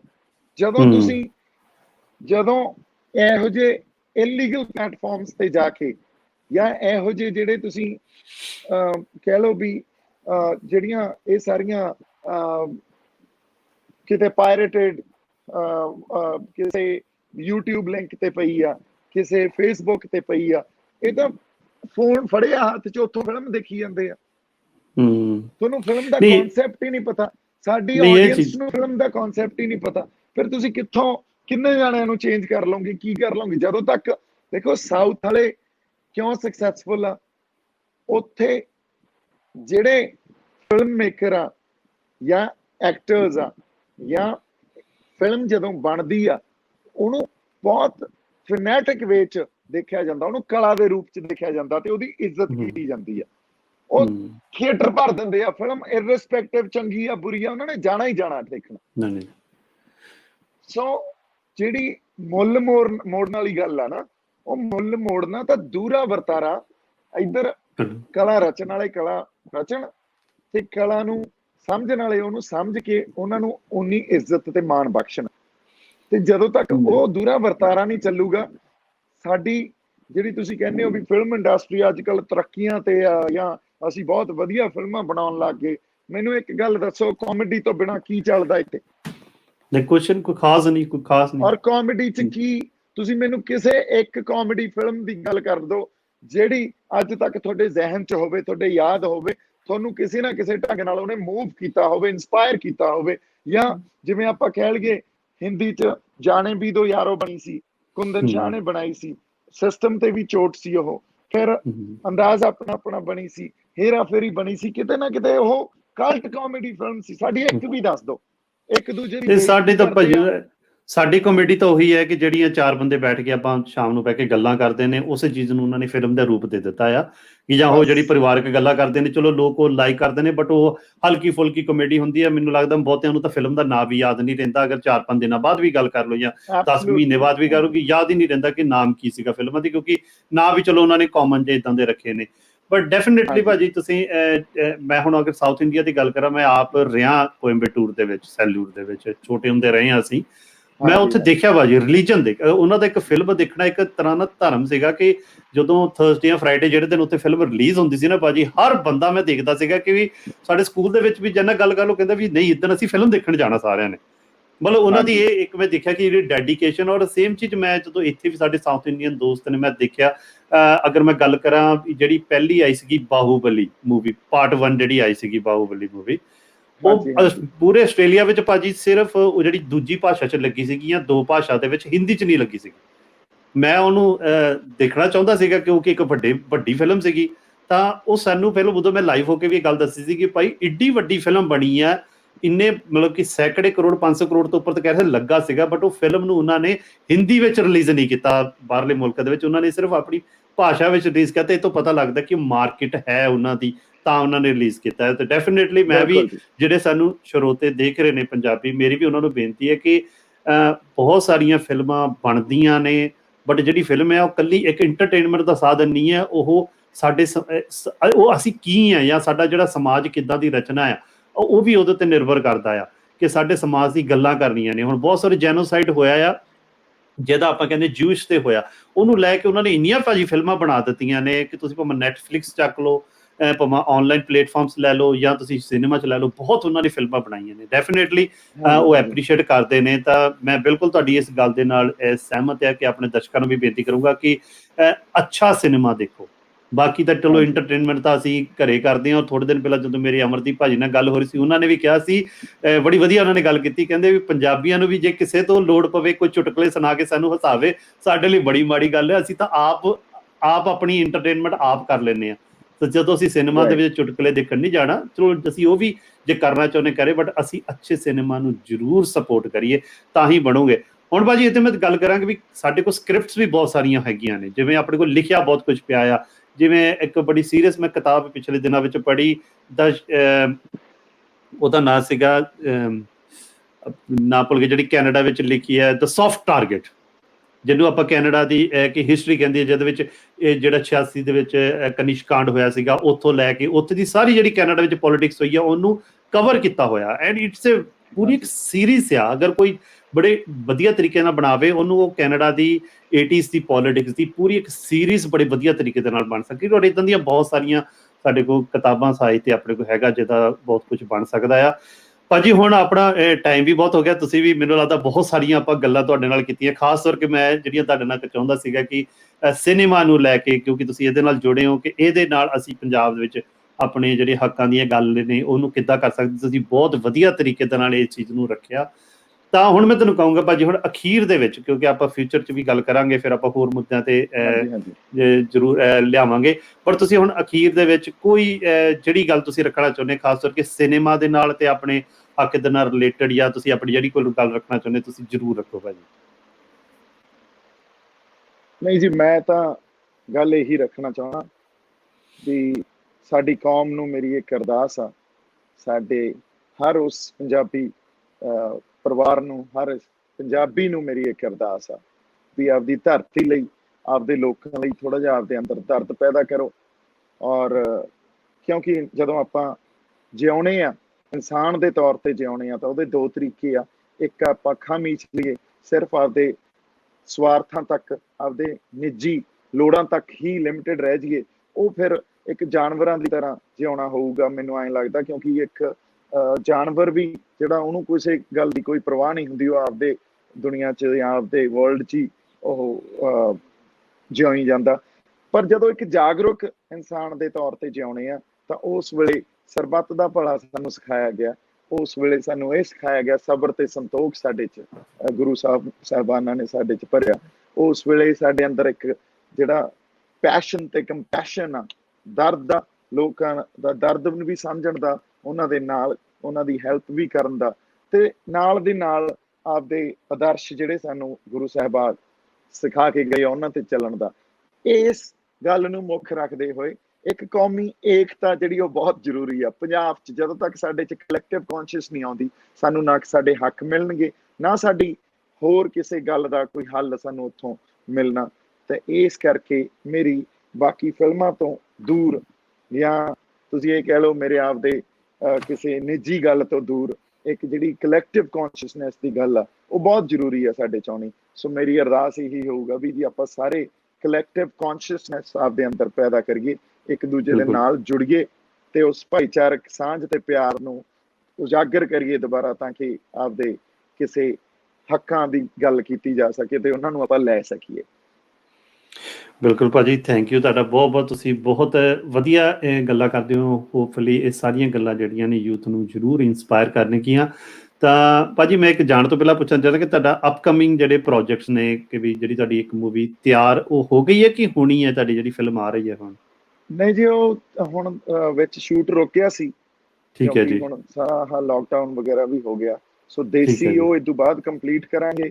ਫਿਰ ਇੱਕ ਵੈਬ ਸੀਰੀਜ਼ ਕਰ ਰਹੇ ਹਾਂ ਹਿੰਦੀ ਚ, ਉਹ ਠੀਕ ਹੈ ਜੀ। ਖਾਦਰ, ਉਹ ਵੀ ਇਸ ਤੋਂ ਬਾਅਦ ਸ਼ੁਰੂ ਹੋਊਗੀ। ਫਿਰ ਇੱਕ ਠੀਕ ਹੈ ਜੋਰਾ ਰੀਲੋਡਡ ਨੈਕਸਟ ਜਿਹੜੀ ਸੀਰੀਜ਼ ਆ ਜੋਰਾ ਦੀ, ਜੋਰਾ ਥਰਡ ਚੈਪਟਰ ਭਾਜੀ, ਥਰਡ ਚੈਪਟਰ? ਥਰਡ ਚੈਪਟਰ ਨਹੀਂ, that will be reloaded। ਉਹ ਥਰਡ ਚੈਪਟਰ Okay। ਨਹੀਂ ਆ ਉਹਦਾ। ਜਿਹਦੇ ਵੱਲ ਮੈਂ ਵੈਸੇ ਕਹਿ ਰਿਹਾ ਕਿ ਬਾਅਦ ਜਿੱਦਾਂ ਕਿ ਉਹਦੇ ਜੋਰਾ ਦਾ ਤੀਜਾ ਭਾਗ ਹੀ ਹੋਊਗਾ, ਉਹਦੇ ਨਾਲ ਕਨੈਕਟਡ ਹੋਊਗੀ। ਹਾਂਜੀ, ਉਹ ਉਦੋਂ ਹਾਂ ਕਨੈਕਟਡ ਹੋਊਗੀ ਜੀ, ਪਰ ਤੀਜਾ ਭਾਗ ਉਦੋਂ ਬਾਅਦ ਚ ਆਊਗਾ। ਇਹ ਇੱਕ ਵਿੱਚ ਦੀ ਹੋਰ ਜਿਹੜਾ ਠੀਕ ਹੈ ਜੀ। ਪ੍ਰੀਕੁਅਲ ਤੇ ਸੀਕੁਅਲ ਟਾਈਪ ਆ ਜੀ ਇਹ। ਠੀਕ ਹੈ ਜੀ, ਦੈਟਸ ਗੁੱਡ ਭਾਜੀ, ਦੈਟਸ ਹਾਂਜੀ, ਤਾਂ ਗੁੱਡ। ਇਹ ਸਾਰਾ ਕੁਝ ਹੁਣ ਕਿਉਂ ਪਾਈਪਲਾਈਨ ਚ ਆ, ਸੋ ਦੈਟਸ ਕਮਿੰਗ। ਨਹੀਂ ਭਾਜੀ, ਅਸੀਂ ਉਮੀਦ ਕਰਦੇ ਹਾਂ ਕਿ ਇਹ ਜਿਹੜੇ ਕਰੋਨਾ ਦੇ ਕਰਕੇ ਜਿਹੜੇ ਲਾਕਡਾਊਨ ਲੱਗੇ ਨੇ, ਇਹ ਜਲਦ ਤੋਂ ਜਲਦ ਹਟਣ, ਤਾਂ ਕਿ ਤੁਸੀਂ ਵੀ ਆਪਣੇ ਜਿਹੜੇ ਰੁਕੇ ਹੋਏ ਪ੍ਰੋਜੈਕਟਸ ਨੇ, ਕਿਉਂਕਿ ਸਾਨੂੰ ਪਤਾ ਬੜਾ ਔਖਾ ਹੁੰਦਾ ਜਦੋਂ ਪ੍ਰੋਜੈਕਟਸ ਨੂੰ ਸ਼ੁਰੂਆਤ ਹੋ ਕੇ ਵਿੱਚ ਇੱਕਦਮ ਰੁਕ ਜਾਣ, ਕਿਉਂਕਿ ਬਹੁਤ ਸਾਰੇ ਫਾਈਨੈਂਸਿਸ ਵੀ ਇਹਦੇ ਵਿੱਚ ਲੱਗੇ ਹੁੰਦੇ ਨੇ। ਤਾਂ ਅਸੀਂ ਇਹੀ ਅਰਦਾਸ ਕਰਦੇ ਹਾਂ ਜੀ ਕਿ ਜਲਦ ਤੋਂ ਜਲਦ ਇਹ ਜਿਹੜੀ ਮਹਾਮਾਰੀ ਬੰਦ ਹੋਵੇ, ਲਾਕਡਾਊਨ ਖੁੱਲੇ, ਤਾਂ ਕਿ ਤੁਸੀਂ ਵੀ ਆਪਣੇ ਜਿਹੜੇ ਸ਼ੁਰੂ ਕੀਤੇ ਹੋਏ ਪ੍ਰੋਜੈਕਟਸ ਨੇ ਇਹ ਕੰਪਲੀਟ ਕਰਕੇ ਲੋਕਾਂ ਦੇ ਸਾਹਮਣੇ ਲੈ ਕੇ ਆਵੋ। ਤਾਂ ਉਮੀਦ ਕਰਦੇ ਹਾਂ ਕਿ ਸਾਨੂੰ ਜੋਰਾ ਨਾਲੋਂ ਹੋਰ ਬੈਟਰ ਜਿਹੜੀਆਂ ਤੁਹਾਡੀਆਂ ਪਰਫਾਰਮੈਂਸ ਨੇ ਆਉਣ ਵਾਲੀਆਂ ਫਿਲਮਾਂ ਵਿੱਚ ਦੇਖਣ ਨੂੰ ਮਿਲਣਗੀਆਂ। ਕਿ ਤਾਂ ਭਾਜੀ ਤੁਹਾਡਾ ਬਹੁਤ ਬਹੁਤ ਧੰਨਵਾਦ, ਥੈਂਕ ਯੂ ਤੁਹਾਡਾ ਆਉਣ ਦੇ ਲਈ। ਤਾਂ ਉਮੀਦ ਕਰਦੇ ਕਿ ਆਉਣ ਵਾਲੇ ਸਮੇਂ ਵਿੱਚ ਫਿਰ ਤੁਹਾਡੇ ਨਾਲ ਹੋਰ ਵੀ ਜਿਹੜੇ ਮੁੱਦੇ ਨੇ ਉਹਨਾਂ ਦੇ ਉੱਤੇ ਗੱਲ ਕਰਦੇ ਰਹਾਂਗੇ। ਤਾਂ ਥੈਂਕ ਯੂ ਭਾਜੀ, ਤੁਹਾਡਾ ਬਹੁਤ ਬਹੁਤ ਮਿਹਰਬਾਨੀ ਜੀ। ਸਤਿ ਸ਼੍ਰੀ ਅਕਾਲ, thank you so much. Waheguru ji ਕਾ ਖਾਲਸਾ, ਵਾਹਿਗੁਰੂ ਜੀ ਕੀ ਫਤਿਹ। ਉਮੀਦ ਕਰਦੇ ਹਾਂ ਫੋਕਸ ਪੰਜਾਬ ਦਾ ਅੱਜ ਦਾ ਇਹ ਐਪੀਸੋਡ ਤੁਹਾਨੂੰ ਪਸੰਦ ਆਇਆ ਹੋਵੇਗਾ। ਸਾਡੀ ਇਹੀ ਕੋਸ਼ਿਸ਼ ਹੈ ਕਿ ਪੰਜਾਬ ਦੇ ਮੁੱਦਿਆਂ ਦੇ ਉੱਤੇ ਗੱਲ ਕੀਤੀ ਜਾਵੇ, ਤੇ ਨਾਲ ਹੀ ਜਿਹੜੇ ਸਪੀਕਰਸ ਤੇ ਗੈਸਟ ਇਹਨਾਂ ਮੁੱਦਿਆਂ ਉੱਤੇ ਗੱਲ ਕਰਦੇ ਨੇ, ਤੁਹਾਨੂੰ ਸਾਰਿਆਂ ਨੂੰ ਉਹਨਾਂ ਦੇ ਰੂਬਰੂ ਕੀਤਾ ਜਾਵੇ। ਤੁਸੀਂ ਇਹ ਪ੍ਰੋਗਰਾਮ ਨੂੰ ਆਪਣੇ ਹੋਰ ਦੋਸਤਾਂ ਮਿੱਤਰਾਂ ਦੇ ਨਾਲ ਸਾਂਝਾ ਕਰ ਸਕਦੇ ਹੋ, ਭਾਵੇਂ ਕਿਸੇ ਵੀ ਪਲੇਟਫਾਰਮ ਤੇ ਹੋਵੇ, ਭਾਵੇਂ YouTube, ਫੇਸਬੁੱਕ ਜਾਂ WhatsApp ਦੇ ਜ਼ਰੀਏ ਤੁਸੀਂ ਆਪਣੇ ਹੋਰ ਮਿੱਤਰਾਂ ਦੇ ਨਾਲ ਸਾਂਝ ਕਰੋ, ਤਾਂ ਕਿ ਉਹਨਾਂ ਤੱਕ ਵੀ ਇਹ ਜਿਹੜੀ ਗੱਲਬਾਤ ਹੈ ਉਹ ਪਹੁੰਚੇ। ਤਾਂ ਨਾਲ ਹੀ ਤੁਸੀਂ ਹੋਰ ਅਪਡੇਟਸ ਲਈ ਸਾਡੇ ਜਿਹੜਾ ਫੇਸਬੁੱਕ ਪੇਜ ਹੈ ਸਿੰਘ ਸਟੇਸ਼ਨ, ਉਹਨੂੰ ਲਾਈਕ ਕਰ ਸਕਦੇ ਹੋ। ਤਾਂ YouTube ਦੇ ਉੱਤੇ ਸਾਨੂੰ ਸਬਸਕ੍ਰਾਈਬ ਕਰ ਸਕਦੇ ਹੋ, ਤਾਂ ਕਿ ਤੁਸੀਂ ਹੋਰ ਜਿਹੜੇ ਪ੍ਰੋਗਰਾਮ ਆਉਣ ਵਾਲੇ ਪ੍ਰੋਗਰਾਮ ਦੇ ਉਹਨਾਂ ਨਾਲ ਕਨੈਕਟਡ ਰਹੋ, ਤਾਂ ਜੁੜੇ ਰਹੋ। ਤਾਂ ਆਉਣ ਵਾਲੇ ਸਮੇਂ ਵਿੱਚ ਤੁਹਾਡੇ ਨਾਲ ਅਸੀਂ ਹੋਰ ਵੀ ਪੰਜਾਬ ਦੇ ਨਾਲ ਜੁੜੇ ਮੁੱਦਿਆਂ ਦੇ ਉੱਤੇ ਗੱਲ ਕਰਦੇ ਰਹਾਂਗੇ। ਤਾਂ ਜਿਹੜੇ ਸਾਡੇ ਸਪੀਕਰਸ ਨੇ, ਗੈਸਟ ਨੇ, ਉਹ ਤੁਹਾਡੇ ਕੋਲ ਲੈ ਕੇ ਆਉਂਦੇ ਰਹਾਂਗੇ। ਤਦ ਤੱਕ ਦੇ ਲਈ ਮੈਨੂੰ ਇਜਾਜ਼ਤ ਦਿਓ ਜੀ। ਵਾਹਿਗੁਰੂ ਜੀ ਕਾ ਖਾਲਸਾ, ਵਾਹਿਗੁਰੂ ਜੀ ਕੀ ਫਤਿਹ।